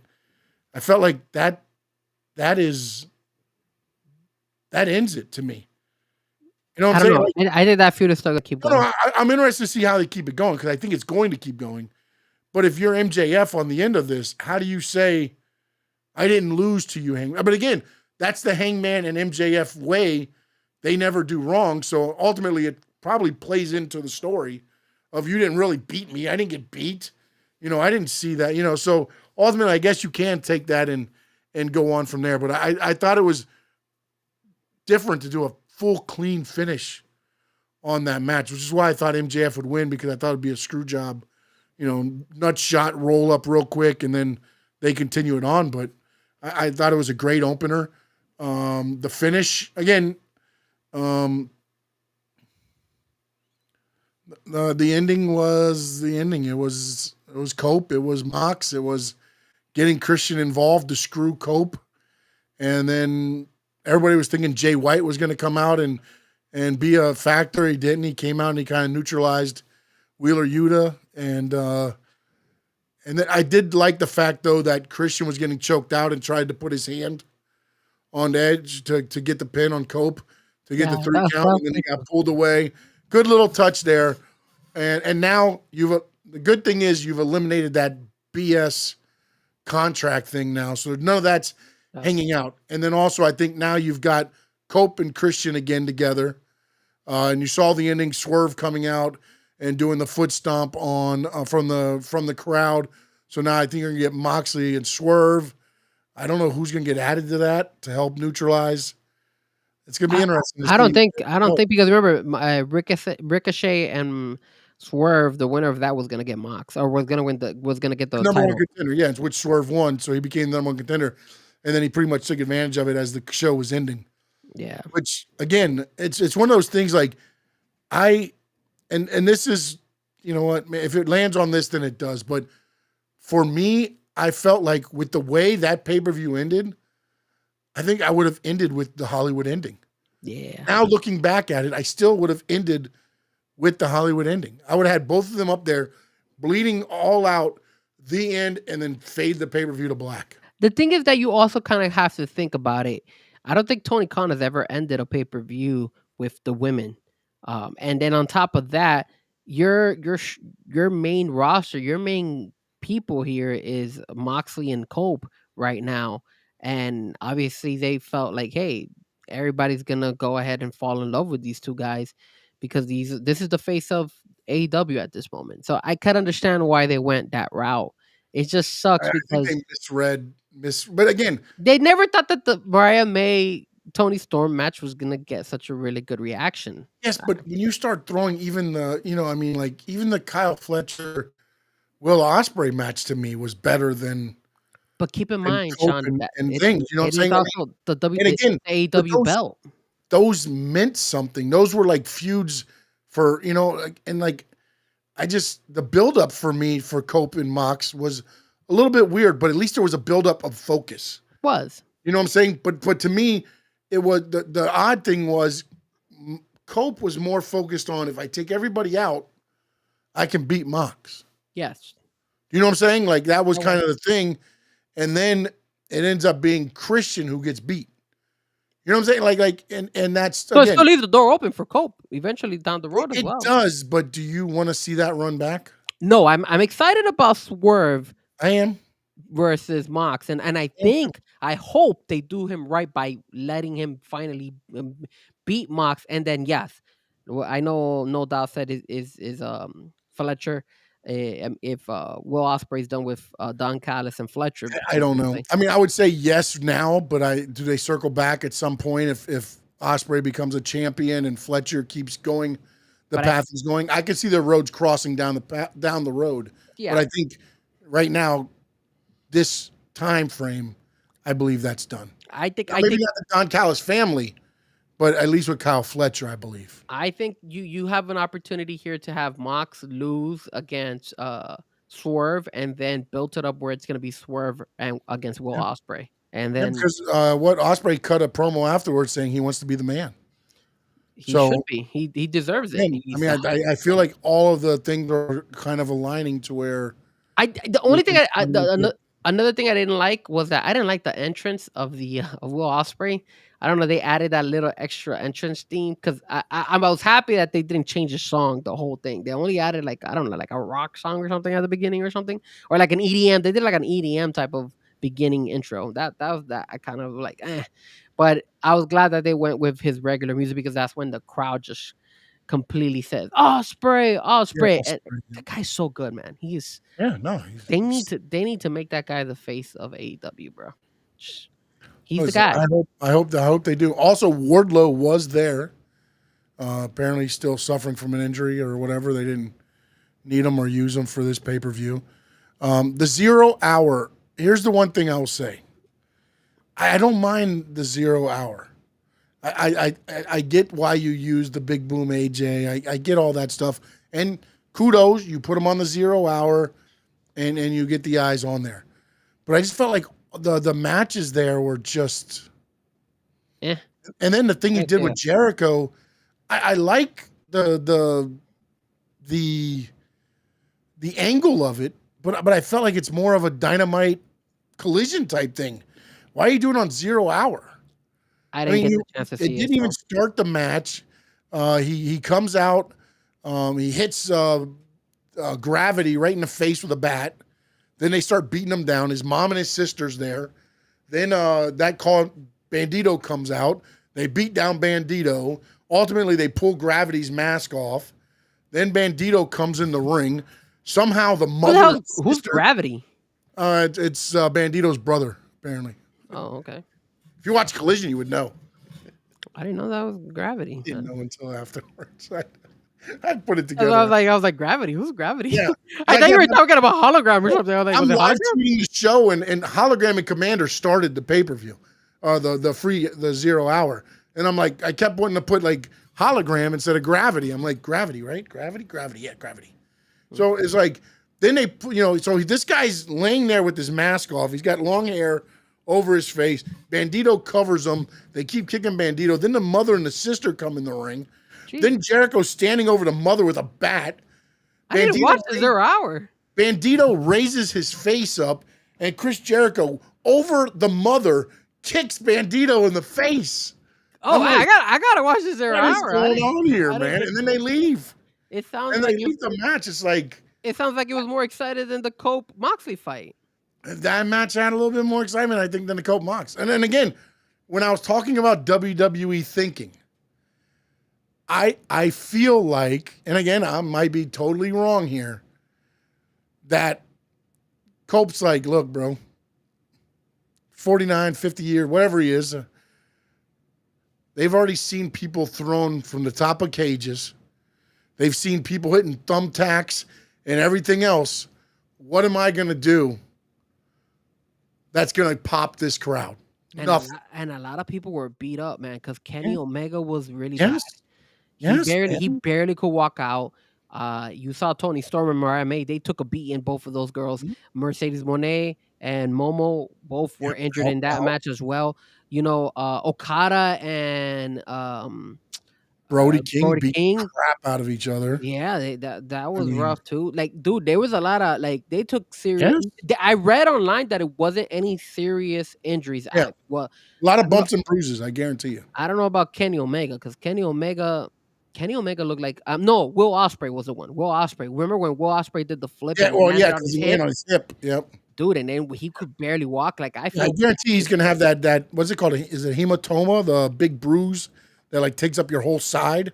I guarantee he has. I guarantee you he's cutting a promo on Wednesday. He's not wrestling, I don't think. Dude.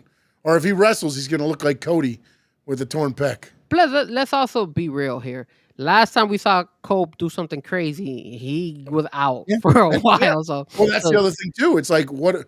I'm not doing that again because I'm not coming back again if I do that. So, that's where I think, like, to me, they were conservative. They were very conservative, thinking kind of WWE-ish in that match, where they kind of beat each other up. They were hard. They hit each other hard, but everything was safe. And the crowd wasn't into it that much, man. No, how could you, bro? You're so tired from all that, man.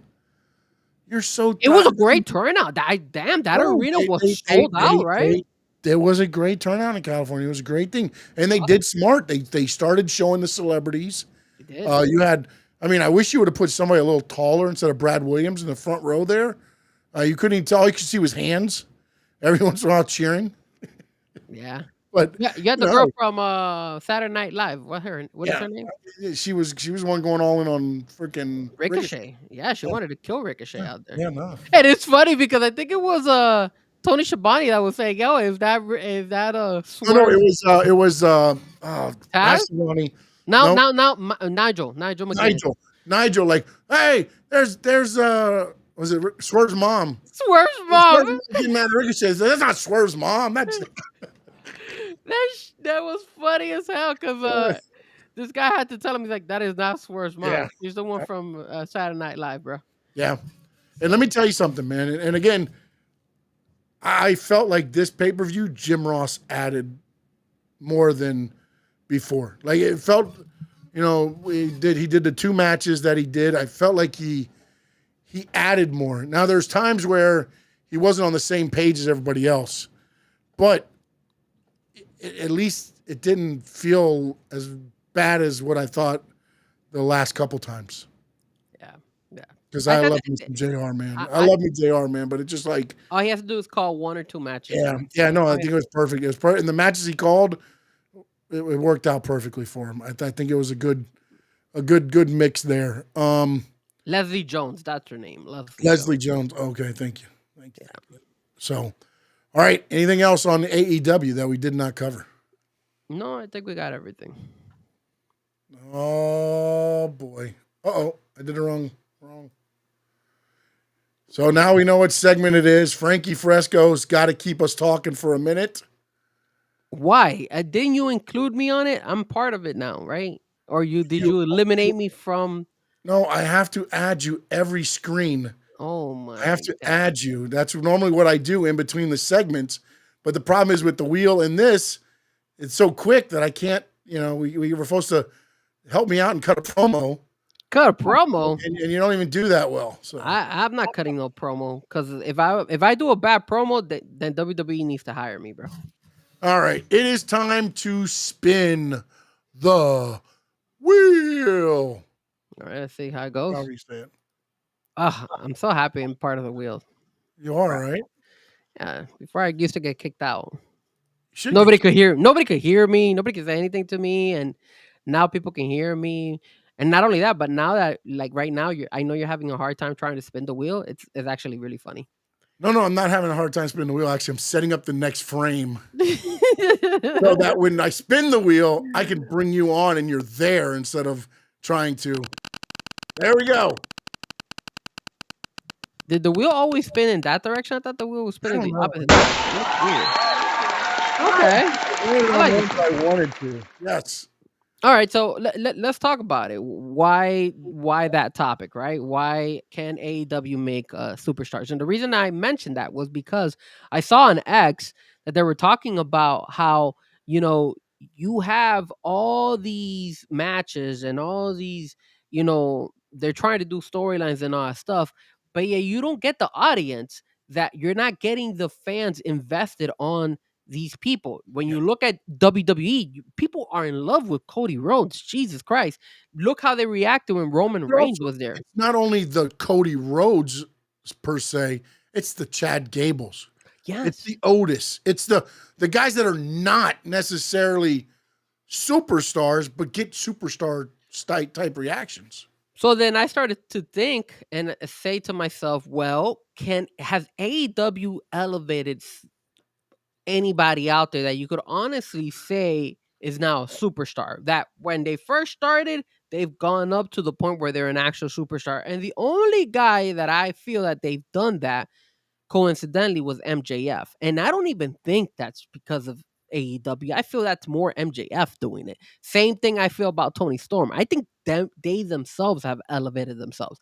I don't know why I get the vibe that AEW just gives them too much autonomy, and then they have to do all the legwork themselves. It's not like where WWE pitches ideas to them, and like you saw Seth Rollins, he was in that interview and they were talking about storylines and how he was like, if they gave him a storyline, do you give your input? And Seth Rollins was like, yeah, I'll, like, if I think that the idea is stupid, I'm gonna tell him, hey, no, let's not do it. If I feel that the idea or the story is good, but I want to tweak it here and there, a WWE is willing to go ahead and make those necessary changes to make it. And it only happens because I'm actually bought into that story as well. So I know that I could sell that story where I'm going to be able to get everybody invested on that story. I feel that AEW doesn't do that. I feel AEW is more of like, hey, MJF, here's a story, you run with it. Or the point where MJF is pitching the story to Tony Khan and Tony Khan's like, okay, let's do it. And that's it. And I think that's why I feel AEW struggles to create superstars. I agree with you, but I think the big problem with AEW is that they're so careful to try to not be WWE that they try to reinvent the wheel. The easiest way to get somebody to invest in your product is to have good versus evil. And then guys are supposed to like him, and we're not supposed to like him. So you're booing or cheering. Again, you're getting a reaction. The problem I feel that happens so much with AEW is they want everybody to be stone cold. They want everybody to be that gray area to where you don't know. And the problem is they don't have enough hardcore AEW fans yet to make that superstar. Now you get guys that have followed Will Ospreay's career. Will Ospreay comes to AEW, he becomes a superstar. He was a superstar. He becomes an AEW superstar by signing the paper. Things like that you have happen. But when you look at everything that goes on as far as what AEW has done with the people that they've signed, there might be two guys to me. MJF, and I'm very interested to see if they continue the Powerhouse Hobbs story. And again, I'm not saying Hobbs is a superstar yet, but I feel like now at least people are investing in him to when his music hits, there's a reaction. I think No Doubt puts out a very good point. Oh, goodness. AEW has a star and refuses to use him. Beef. And I really do feel that's also an area that they really, really need to work on. Like, what have we just said? We said, hey, Will Ospreay should be the face of AEW. Yet nothing. And we don't know if they're going to eventually do that. MJF, he should be the face or he should be the biggest heel in AEW, and they don't. They did it for a while, and then they pushed him to the side, and he kind of has to reinvent himself and stuff like that. You have guys that you had the potential to be superstars, and then they just let them go. Like Warlow, he had the potential of being a great superstar, and yet you don't use them. What happened with Harley Cameron? We said, hey, she's gonna be able to go ahead and be able to be the biggest baby face in AEW if Mercedes is able to get her over. And now look, you don't even see her as much. But look at Adam Cole. He had his run and then disappeared. You have Orange Cassidy, Danny Garcia, Sammy Guevara, all these guys that they have continuously pushed and they try to develop them as superstars. And then some way, somehow, you push them to the side and you're done. Chris Statlander, Willow Nightingale, they had pops. Willow, when she was going against Mercedes Moné, I mean, look at Thunder Rosa at one point in time when she was the champion, the women's champion. Another one that just fell off. Even FTR at this point in time has kind of fallen off as well. So it's like they don't know how to like make them stars and keep them like stars. They have a little run for them and then boom, they forget about them and they push them to the side. And look at the Guns. The Guns, they had a good pop, but then done. The Billy Gunn and the whole scissoring and all that stuff that was famous for a while, and now they look completely off. Anthony Bowens is nowhere to be found. Bowens has been on TV in forever. Yeah, so it's like, bro, a big bill. They don't a great opportunity. All those guys, those two guys. You've got Chris Jericho wrestling, and you got those two guys outside the ring that you could start building those guys for reaction. Chris Jericho's already been there, done that. He should be more of an attraction. He should be the guy on the pay-per-view that you got to get through Big Bill and Bad Apple to get to. But instead, it's the other way around. It's like, and they keep doing this angle to where, like, I'm going to show you guys how you should be. Well, then at some point, one of them should be like, learning tree, shut the hell up and turn on them. Like sometimes, like, I feel like with AEW, there's not a clear-cut look. And again, I don't 100% know how it is in WWE. I know what I've been told and what I see where they kind of have everything planned out through WrestleMania. Does things change? I'm sure. But they have an idea of what they want, which is why they have guys, maybe lose at a time during SummerSlam because they need them hot when it's coming to Royal Rumble. So they give them the loss then so they can build them up, things like that, where I feel like AEW just does not have that plan to where it's just like, okay, it's going to be Swerve. We got to put Swerve in with somebody, and who won on Collision on Saturday? Okay, he won. Yes. Okay. Put him in for Swerve to beat him today. It just feels like nobody gets momentum unless you're already a superstar. And that's where, and again, I don't know if it's a Tony Khan thing. I don't know if it's a creative thing. I don't know. And the other problem is, like, they just let people's contracts expire. Like just this past week, Soraya's brother's contract expired. The Abaddon. Oh. Not Abaddon. Yeah, no, Layla Hirsch. Okay. Layla Hirsch's contract expired, and one more. They're just letting contracts just expire. And I get it. You don't need all of them to do, but like Layla Hirsch, I felt like they gave her the baton and she did very well with it. And now it's like, okay, there's not going to renew your contract. But now pretty soon you're going to be stuck with only top level talent and you're going to have nowhere to go. And again, here's the issue too. That top level talent, have they done something where you've seen them like go even further and like made even bigger than what they were before? Like, how they're versing each other. Think about it. Will Ospreay and Swerve have already fought and they elevated each other at that point. But now how much more do you elevate each other? Because you've already done, that's the part with what I always said about AEW with the dream match scenario is it works great one time, but then the second time, as you said, with the Kyle Fletcher, Will Ospreay thing, I look, they killed themselves in that steel cage match, and you're like, yeah, it was good. You know what I'm saying? Like it's like, yeah, but I've already seen it. Yeah. And that's the feeling. It's like, okay, yeah, no, I've seen this. I've seen this story. I'm good. And that's to me where, and again, I know everybody talks about ratings and everything else to me about, they don't really matter and this and that. But when you're selling out arenas and you're going back to said arena and now you're drawing half the crowd, you've lost investment.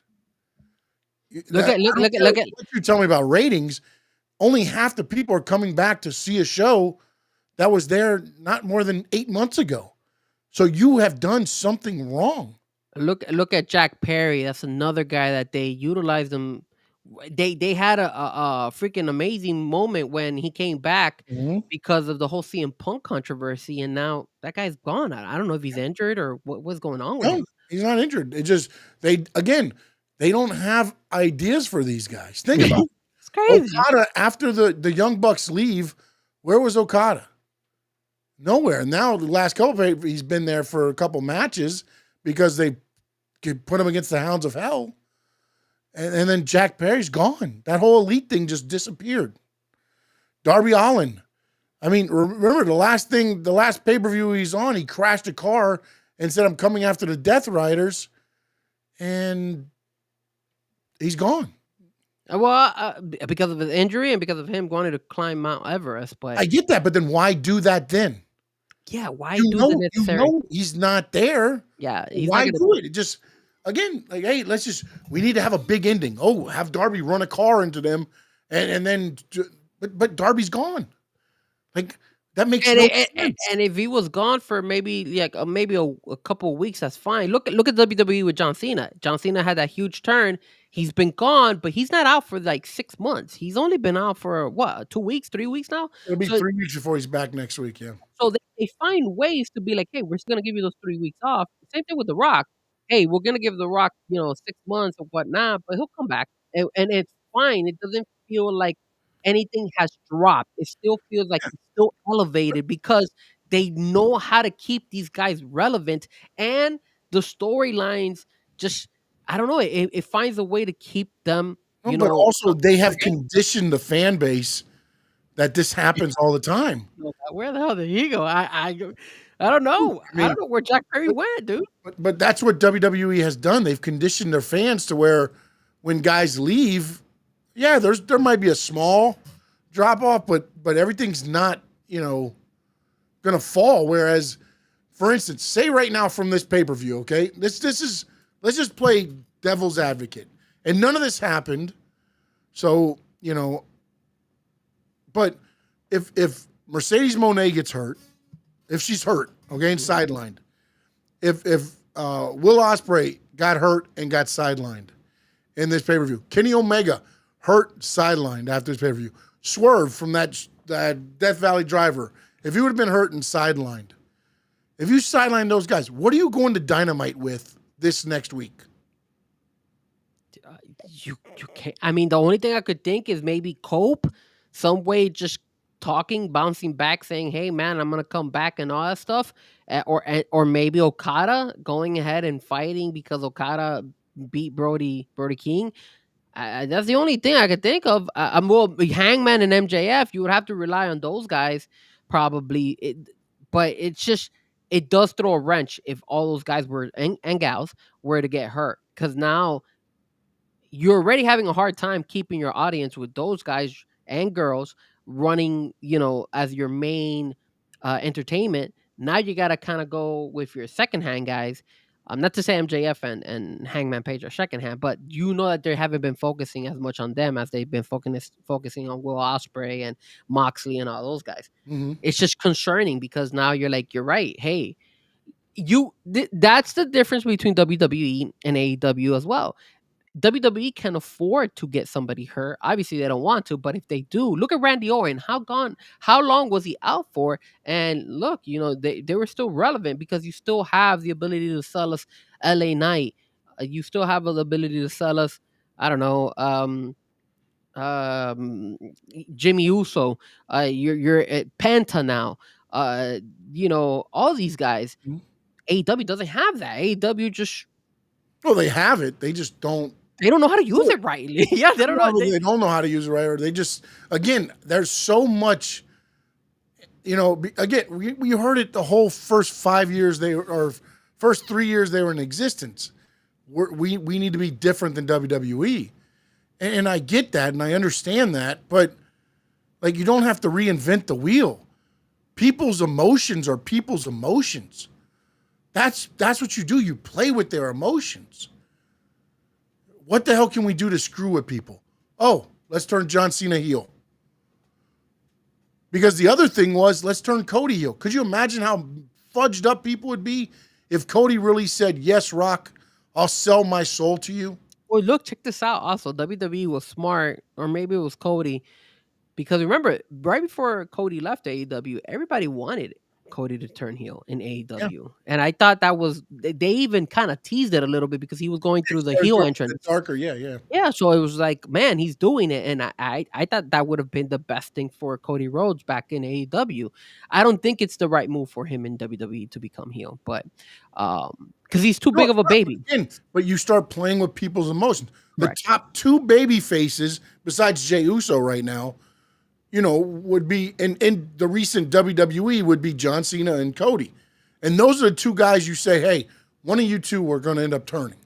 And let's say, for example, Cody or John Cena gets hurt. You still have Roman Reigns. You still have CM Punk. You have The Rock. I mean, I'm saying if you want to throw somebody in there, you still could throw Solo, Jacob Fatu. Drew McIntyre. These guys can make sense in any story that you throw together. And that's the thing where, I know people get mad about a lot of things that they do where it's like, oh, well, there's so many ways they can go. Yes, because they got to leave themselves open in case of an injury to where now what do you do? If you only got the dead set is Kyle Fletcher versus Will Ospreay. Kyle Fletcher gets hurt. What does that cage match turn into? Yep. If he got hurt before you got to the cage match? Because it doesn't mean the same when it's Brian Cage versus Will Ospreay inside a cage. Did you see when he tried to climb the cage at the very beginning and he slipped and then he played it off. He looked in the back and all that stuff and then he was all elevated on the top. God forbid he would have fallen or something like that. That guy gets hurt and he's completely out. And now what? Now what are you gonna do? And think about it. If let's say, hopefully it's not the case, but let's say Mercedes Moné is injured to the point where she's out. Who's gonna take over that? Like nobody that they've put in against Mercedes Moné has come close to beat her. Like, well, the people that have, they haven't done anything with. Statlander was good matches, but then they just totally jobbed Statlander out to Megan Bayne now. So like you had built her up, and then you just kind of threw her under a bus to somebody else. It's like you built her up to feed her to the next line. It's like. That's the problem. Like now you have Megan Bayne who's going to be a strong heel, and then you have Mercedes Moné. So unless you're going to turn Moné babyface, why are you building Megan Bayne so strong? I get it. She's built, she's awesome physique. She can talk. She can do it all. But you're putting her ahead of, and that's why I feel like they got rid of Camille. And Camille was great. They missed a great opportunity with that girl. What do you do with her? Yeah. That's the problem. That's what you're going to get with Megan Bayne here in soon. Because you can only have these matches so long, and then it turns into, okay, all right, we've seen this. And then you don't, Willow Nightingale, hot coming off of the match with her, nothing. Statlander, nothing. Momo's going to be injured now, so you're not going to be able to do anything off of that if you wanted to. Britt Baker, and whatever the hell's going on with that situation. I mean, and apparently Jack Perry is supposed to return in February to be a part of the Kenny Omega feud, but it was scrapped and changed. They went in a different direction. And that's when they went with Will Ospreay. And so then what has Jack Perry been doing all this time? Sitting home collecting a check, baby. I love that's it. What we do. All right, let's go to the next topic. We took too long. Says, could you imagine the American Nightmare but heel and dark, like heavy music, dark injury. Again, that's one of the things ultimately Eventually, yeah. you could probably get to. All right, here we go. Last one. We took a long time for that for being a We short. did, man. It was way to go. It was a good topic though. Very good topic. Pat myself on the back for that one. Very good. All these topics are great. But we talked about that one already again. It's been again. Okay. It was just how AEW ended the feuds with Toni and Will.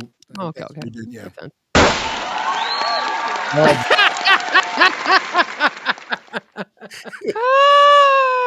The wheel loves Hulk Hogan, bro. It does. It does. Woo! All right, well, let's talk about what happened.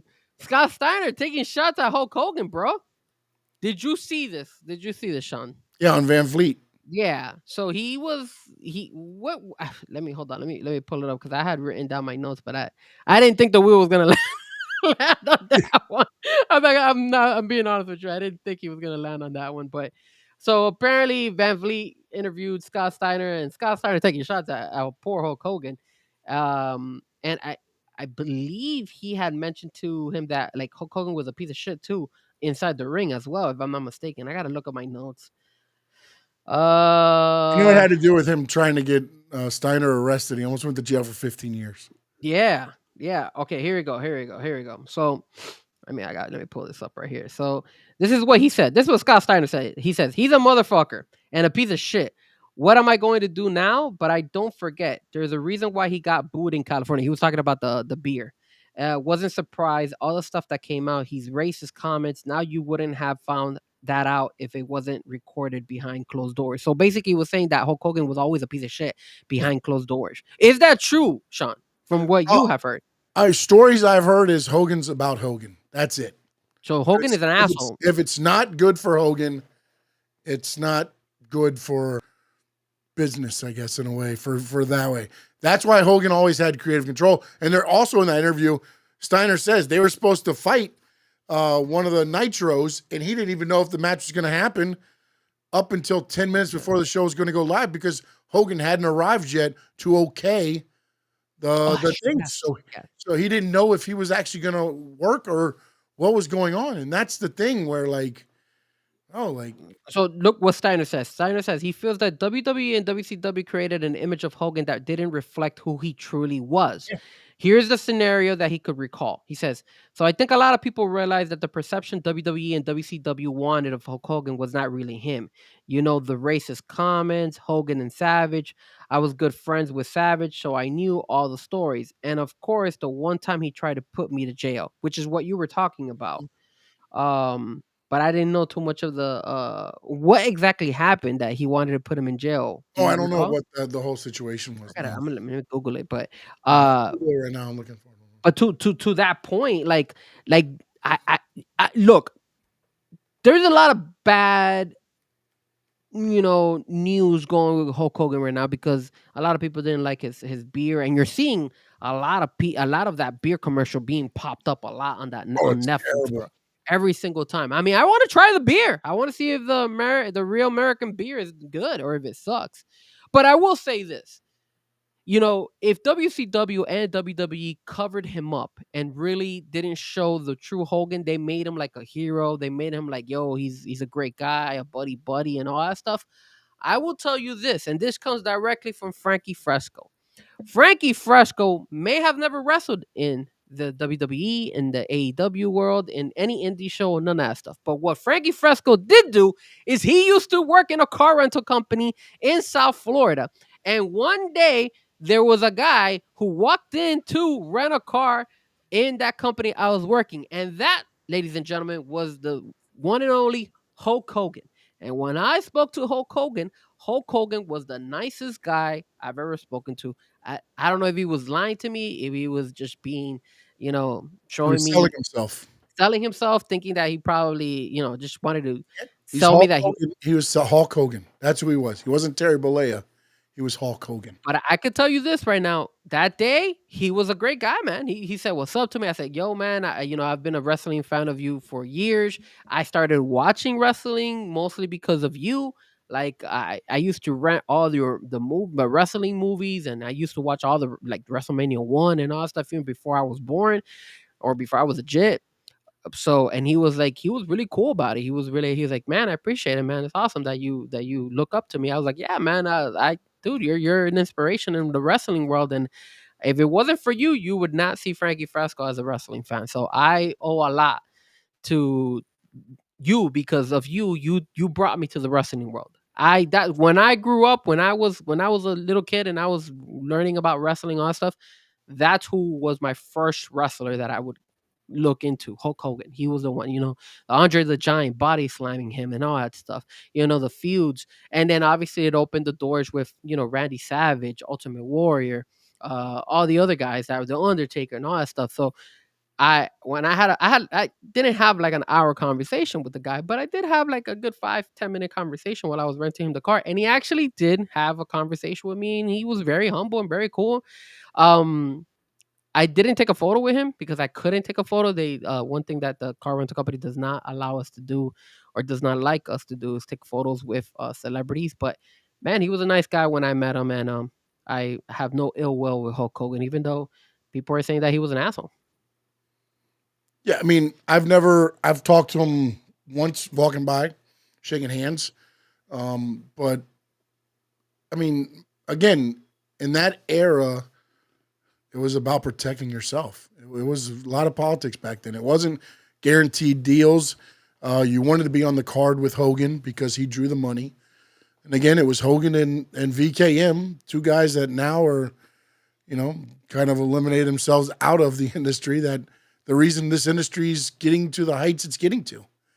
I mean, without Hogan, dropping the leg on the Iron Sheik and getting the 1, 2, 3, Hulkamania isn't born. We don't go to WrestleMania. We don't add the Cyndi Lauper, the music, the MTV. We don't make it pop culture. And we're probably talking a different type and time now. That's Hulk Hogan. But when you start seeing the comments that he said, again, as Terry Bollea, not as Hulk Hogan, then, and then the fact that he doesn't see as wrong, he saw it more as, I got caught. Again, however you want to look at it, maybe, that's him. But again, you can't fault others for going, and then I found out why he was going to throw him in jail. Talk to me. I want to hear this. He says, well, I found out the bullshit he was doing in TNA. So when I left, I let it be known that the next time I see him, I would slap the shit out of him. Kind of like EO to Bianca and Rhea. Ah. I hadn't seen him for like a year. And then I met his wife backstage. It was in San Jose for WrestleMania. It was the platinum blonde that was looking at me. And I kind of thought, oh, maybe she's a stripper. But finally, I kind of remember meeting her. I still wasn't sure. I went up to her and I said, are you Hulk Hogan's wife? She said, yeah. At that point, he was going to induct Savage into the Hall of Fame, which was bullshit.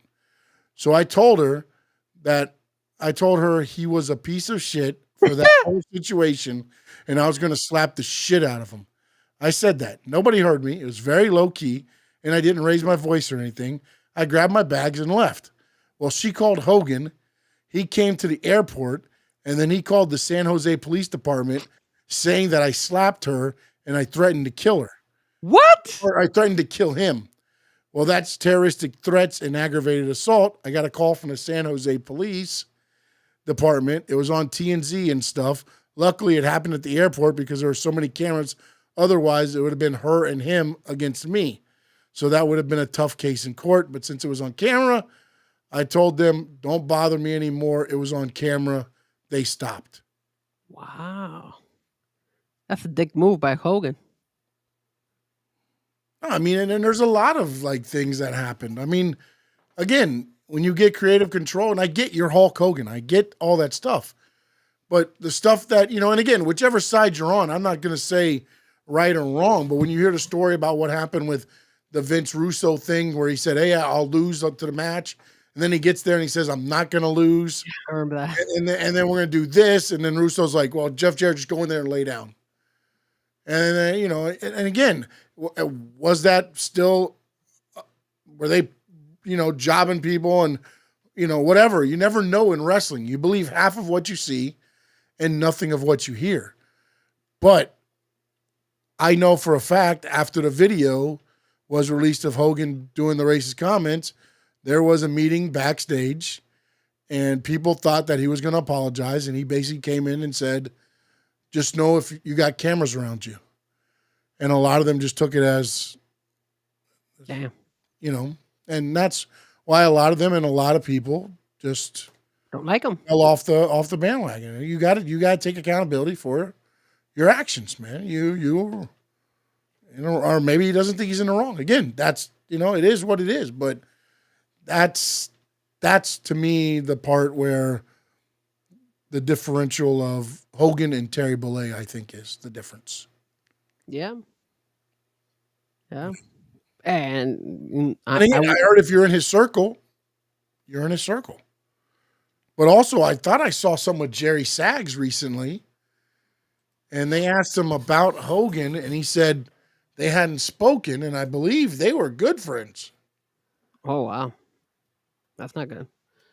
But there's also a lot of reasons that they couldn't have not spoken. It No, there's look like I told you guys I watched the Maven podcast, and he actually took out a video of him and his relationship with Randy Orton and how they Sags probably nuts. how so but just to go on that story with Maven and Randy Orton, he basically was saying that he hasn't spoken to Randy Orton for years, and it's not because of the simple fact that they had a falling out. It's just the fact that both of their careers went different ways. Randy Orton became a legend in wrestling, and Maven fell off and started working at the Home Shopping Network, and then did whatever he had to do. So it just happens.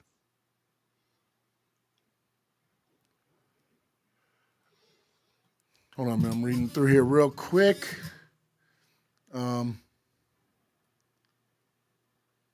Are you looking to see if he did have a falling out with that guy? Yeah, there was a falling out. I just can't remember what it was about, though. Mm-hmm. Well, when it comes to Hulk Hogan, man, I'm surprised that happened because I didn't think Hulk Hogan was an asshole, but apparently a lot of people know too. It's and again, I mean, the racist comments aside, a lot of people have issues with him being, politicking backstage. And again, if you're Hulk Hogan, you protect Hulk Hogan, and I can't really fault him for that because of the name he made for himself. But also, once you get to a certain, like what he did with The Rock, that was to me, like, the whole NWO thing started good, but as it started to fizzle, it should have been a passing there. Mm-hmm. And if you want to look at it and say, okay, Goldberg was the passing, okay, well then whoever picked up that ball after that killed Goldberg when Kevin Nash beat him like 2 months later. Yep. You know what I'm saying? So like those things are, you can look at it, and I know because of the comments he said, that's why I see, bad of him. But I know there's other stories where, guys might have, we're going to go do one thing. For instance, you heard, I think Bret Hart told a story where he thought he was going to beat Hogan at the thing, and he didn't. It was Yokozuna. He called cashing the chip, and he was the one that was going to beat Yokozuna. Wow. So, yeah, he said the Undertaker story buried Hogan, no pun intended. If Taker had issues, that's not good. Because there was a thing about Hogan thought he spiked him or on purpose or something, and he didn't want to wrestle him anymore. Yeah, I remember that. Yeah. No, there's just little things. I mean, again, if you weren't in that circle in there and you weren't making the money, man, and then Hogan was about the money and about himself, man. The crazy thing too, man, is that in the wrestling community, the wrestling fans are very forgiving, and for them to still hold this animosity against Hulk Hogan, it really goes to show you that a lot of people were not, took his comments and what he said serious to the point where they're like, yeah, man, we think we could see between your face. You're not the person that you've been selling us for all these years. You're really an asshole. And I think that's why a lot of wrestling fans have said, yeah, get him the hell out of here. We don't want to see him. And I think that's why, you're seeing this, and now you're seeing other people come out talking about Hulk Hogan and their experiences with Hulk Hogan, and obviously not saying the best things about him. Yeah, because I think it also depends on like which side of the stick you were on the wrestling side. Because if Hogan didn't like you and you weren't on his, like there used to be a tour A and a tour B, and tour A was usually Hogan, and you made money on that tour. If you're on the other tour, yeah, you made money, but not the money you made when you were with Hogan. And Hogan kept his crew together. So, again, Hulk Hogan, the wrestler, different than Terry Bollea, the person. And that's not because, I know everybody's like, oh, it's because he came out and he supported Trump and all this stuff.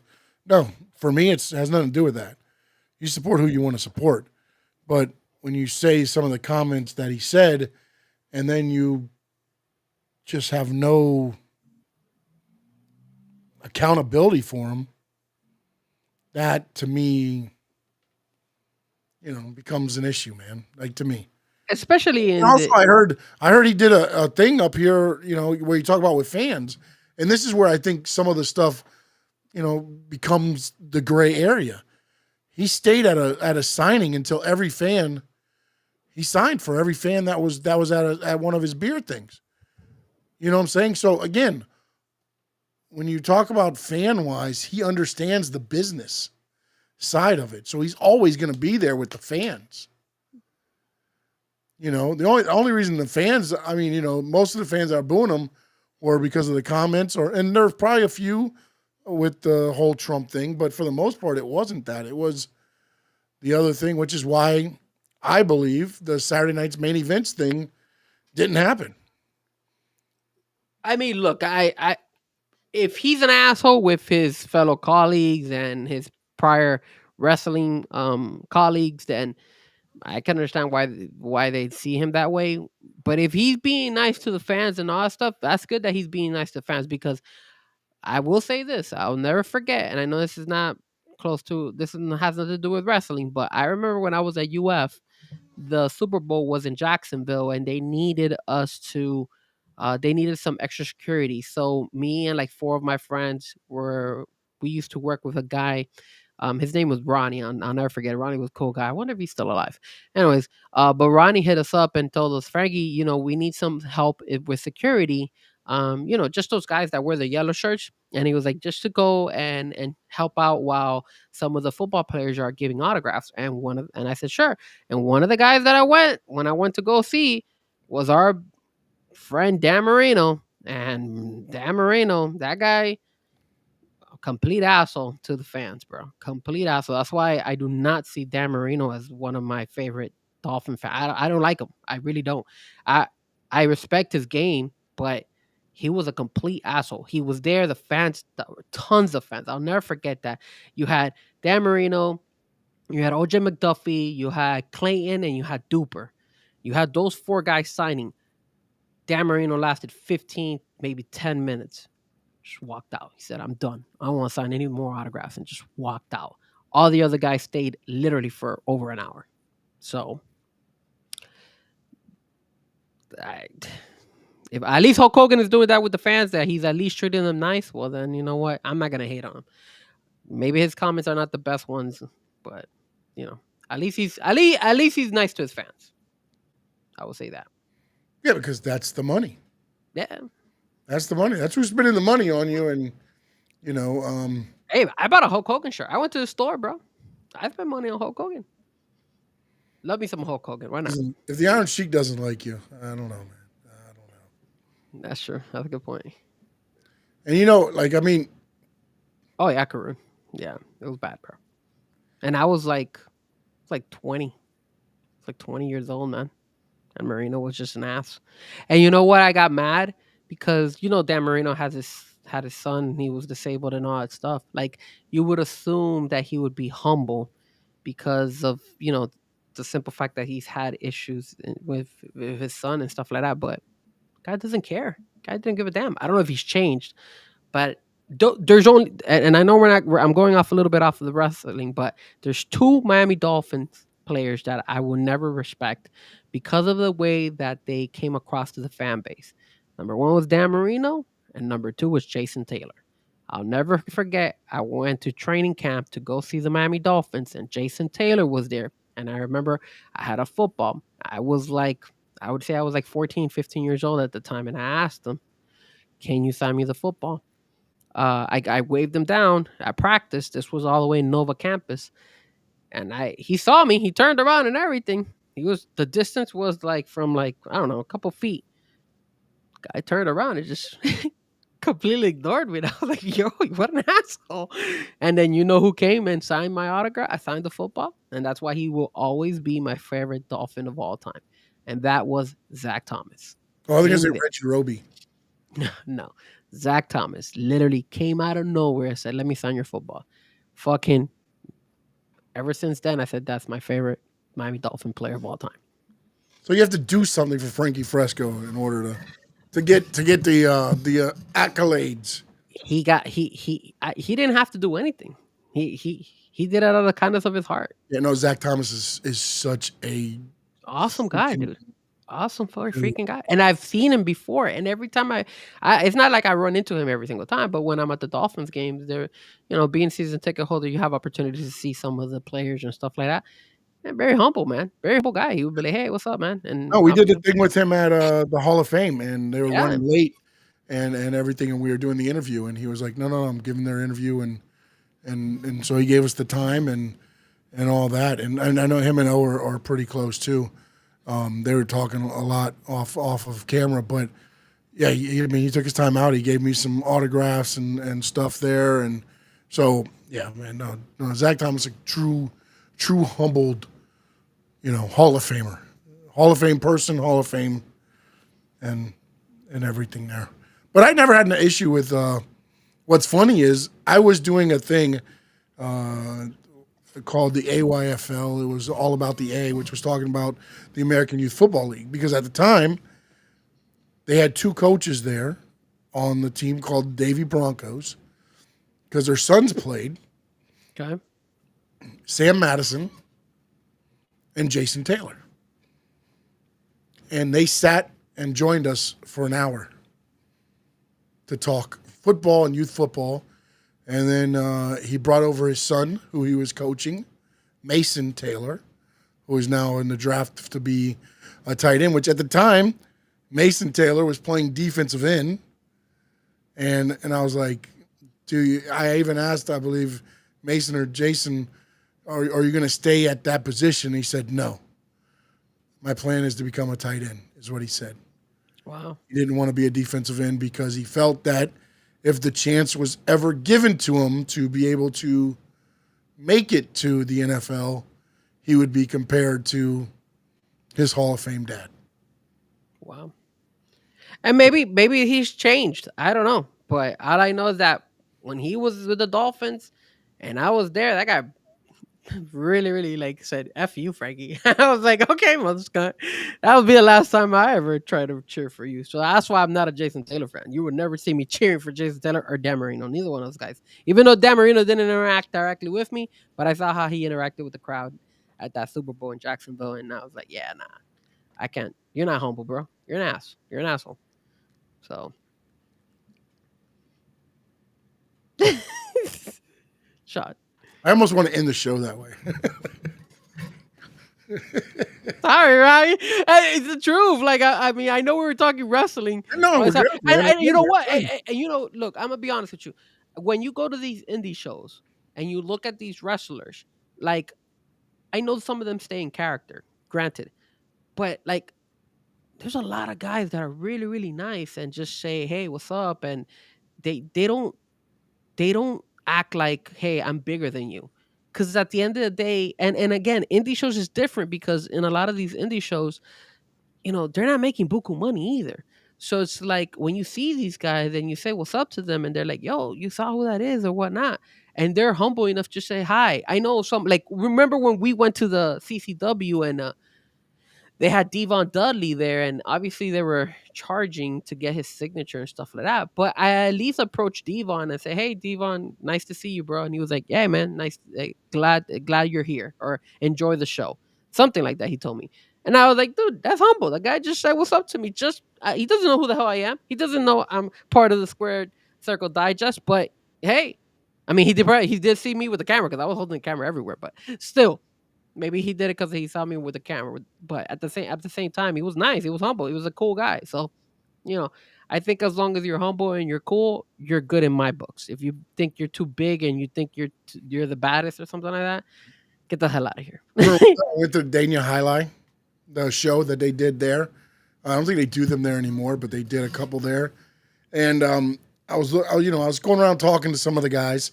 None of them really knew who I was at that point. A lot of newer guys there. The guys I needed to talk to, I talked to in the back.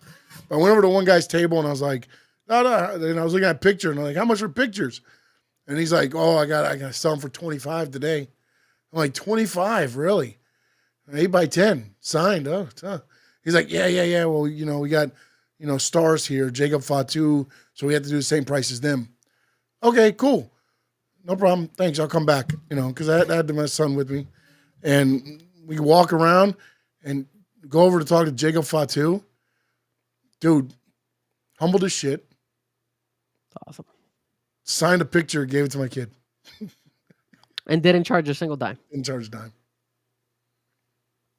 Didn't charge a dime. But again, I understand where the other guy was too, because I've done shows when they bring in, the New Age Outlaws, the headbangers at the time, and your merchandise has to match up with theirs because, of course, if you're selling a picture for $5, family's gonna come out and buy your $5 picture more than the $20 headbanger or Dustin or Gold Dust or, so you have to match up there. So now all of a sudden the pictures I normally sell for 5 or 10 are now up to 15 or whatever. And then you're priced out. But that's what happened. I mean, you got the people are there to see those guys. They're not, listen, 2 weeks ago we ran the same place. We had half the crowd. Now we had you guys. Now we got a full crowd. Thank you very much. I'll tell you 2 more experiences. When I used to work in the car rental company. There was 2 other people. Real quick though, No Doubt wants to know how you feel about Zach Wilson. My brother was like happy about that pick. About picking him up. I was like, you're only happy because you say that you were looking into him, but I think Zach Wilson is.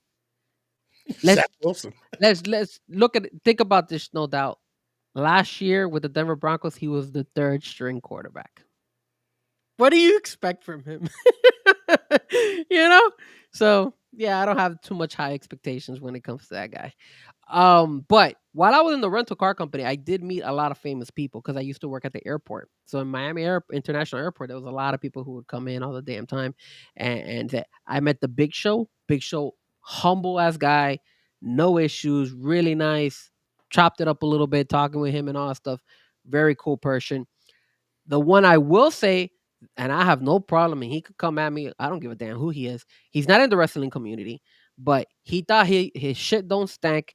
It was the worst experience ever. He looked at me, and because it was me and a colleague.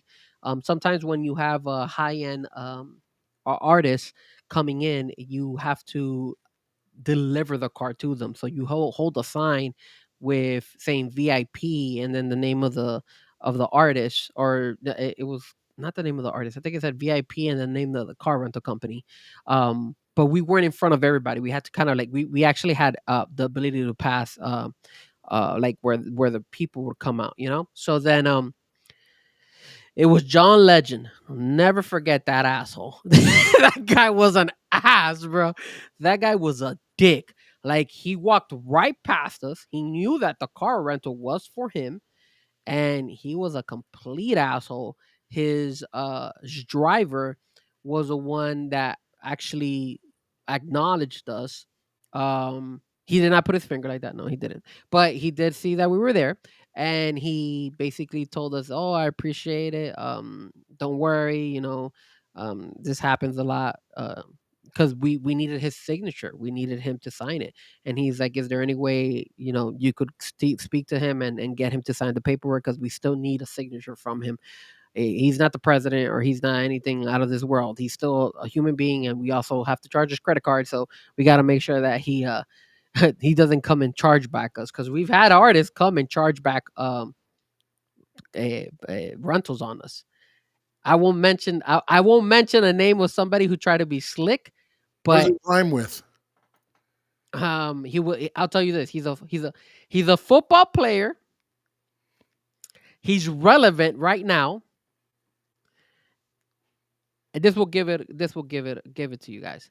He has a show with Shannon Sharp. He has a podcast with Shannon Sharp. That person tried to charge back us. I rented him a large SUV. I'm not gonna lie to you guys. I raped the shit out of him. Not physically, not just raped him when it comes to the rate. That's all I'm posting on there. I raped the shit out of him. That's gonna be the short. I rented him a car, expensive as hell, and the reason I only expensed the house because I knew he had money. Like, so the car rental company was like, "Yo, if you know they have money, you gotta rent them." And we got paid by commission, so I was like, "Yeah, I gotta make some commission." So I rented him that large SUV. I think I charged him like $340 a day. So his bill when he came to return that rental car was close to like $30,000, and he flipped out, and he was looking for me, and one of the other guys that was working there used to be a football player as well and know him. So he asked him for a favor. He said, "Yo, can you correct this?" Because he was going to charge back the credit card because he felt that we had taken advantage of him. I guess you could say I did kind of take advantage of him, but he has money. Come on, man. You had money. Like, and come on, you're telling me you don't keep count of how much you're paying per day? I mean, you knew what you were signing. I explained it to you. So large no comment, Karoon. So it is what it is. So you're not playing FIFA with him, huh? Absolutely not, man. But this was years ago, man. This is when I used to work in the car rental business. So this is years ago, bro. Years ago. All right, Frankie Fresco. Let them know how they can get a hold of you, my man. You guys are more than welcome to follow me on X, on Instagram, on Facebook under the name of Frankie Fresco. You guys are more than welcome to send me any DMs, any messages. If you ever want to chop it up and just talk about anything, let me know. And if you guys ever want to go ahead and check me out, your boy Frankie Fresco not only does the podcast with Sean, but I also DJ. I will be this Saturday at the Sharks game. As you guys know, I'm the DJ, one of the official DJs for the Miami Sharks rugby team. We lost last week. We played on Friday night, and unfortunately, we lost this weekend. We play Saturday at 7:00. So if you guys want to come and check out the game, the tickets are cheap. It's like $30, and you also get free beer at the end of the game. So it's a cool way to interact with the fans, with the players, and of course with your boy Frankie Fresco. And the games take place right there on Chase Stadium, like the field right across Chase Stadium. So if you ever want to go to the game, it's there. Follow them, Miami Sharks, on all social media platforms. And then, of course, if you are in the neighborhood, I'll be DJing Friday night at Calder Casino as well. So hopefully, if you guys are, I'm sorry, not Hialeah Casino. I'm sorry, Sean. Hialeah Casino doesn't appreciate Frankie Fresco. They already got their own DJ over there apparently. But Calder Casino, I'll be DJing this Friday night. From like 8 to like midnight or something like that. So you can catch me anytime. Let me know if you guys ever want to, swim by and say like, "Hey Frank, where are you spinning?" Yeah, I'll always let you guys know if I'm spinning publicly, and you can come visit. And again, I'm not like Dan Marino. I'll definitely interact and have a good say time. hi at least. He says hi. I'll say hi. If you guys want to take a photo, I'll take a photo, whatever. And if you want to know where he's at privately, just check out his Instagram. Figure out where the party is. You'll figure it out. Those I can't. Dude, you guys. There's one thing that you guys don't know is that when you work in that industry and you do like weddings and stuff like that, I have the most craziest stories. I had such a bad experience on Saturday. It was really bad, man. Really. First, and I've been DJing for over 10 years. First time ever that happens to me. I'll give you a glimpse. I got ripped a new one by the father of the bride. He ripped me a new one, bro. Never did he make me feel like I sucked. And it really threw me off. But you know what? I have thicker skin, so I brushed it off, kept it pushing, and we got the job done. So what doesn't hurt you makes you stronger, and that's exactly how I look at it. So that guy could go kick rocks. Another experience, my friend. Another experience. You can check me out at StanleyMedia_11 on X. I'm at Stanley Media House on Instagram. On Facebook, you can check out the page at Stanley Media House Network. And on YouTube, please hit the subscribe to Stanley Media House Network. Also, the Frankie Fresco YouTube page. A lot of coming up. Don't forget, what day is it? Mondays, sorry. 7 p.m. Myself, Spencer O'Neill. No doubt. As you know, I'm in the chat. We discuss NASCAR at 7 p.m. So we are talking racing and wrestling right here on the Stanley Media House Network. And Sports Talk will pick up soon. I just got to find more hours in the day. Frankie Fresco, I thank you as always, my friend. I appreciate each and every minute of your time. And I appreciate each and every minute of your time there, no doubt. Karoon. Let me see here. Inform Provider, appreciate you today. Inform. Josh was in. Bounce DJ was in. AKW Beats was in. Wilfred Joseph Terry. All Black was in. What did he say? Look like a shoot fight, not stop. Oh, okay. I think he was talking when you were talking about the CM Punk, Seth Rollins. He said look more like a shoot fight. Terry was in. Bounce DJ. Sammy was in. My papa was in as well. And now we get more comments coming in, of course. Now I got to go back down, make sure nobody. Oh, just Sammy. Give me the muscles. Look at the muscles. And your dad. And my dad saying, great show, guys. We appreciate all of you. And you tune in on X. We appreciate you. Next time, check out The Experience. Subscribe to Frankie Fresco YouTube channel. Subscribe to the Stanley Media House Network YouTube channel. Join us in the chat. And until next Tuesday, 7 p, you know the place to be. It's the Squared Circle Digest. In the words of the great Gordon Soley, so long from the sun, shine, state.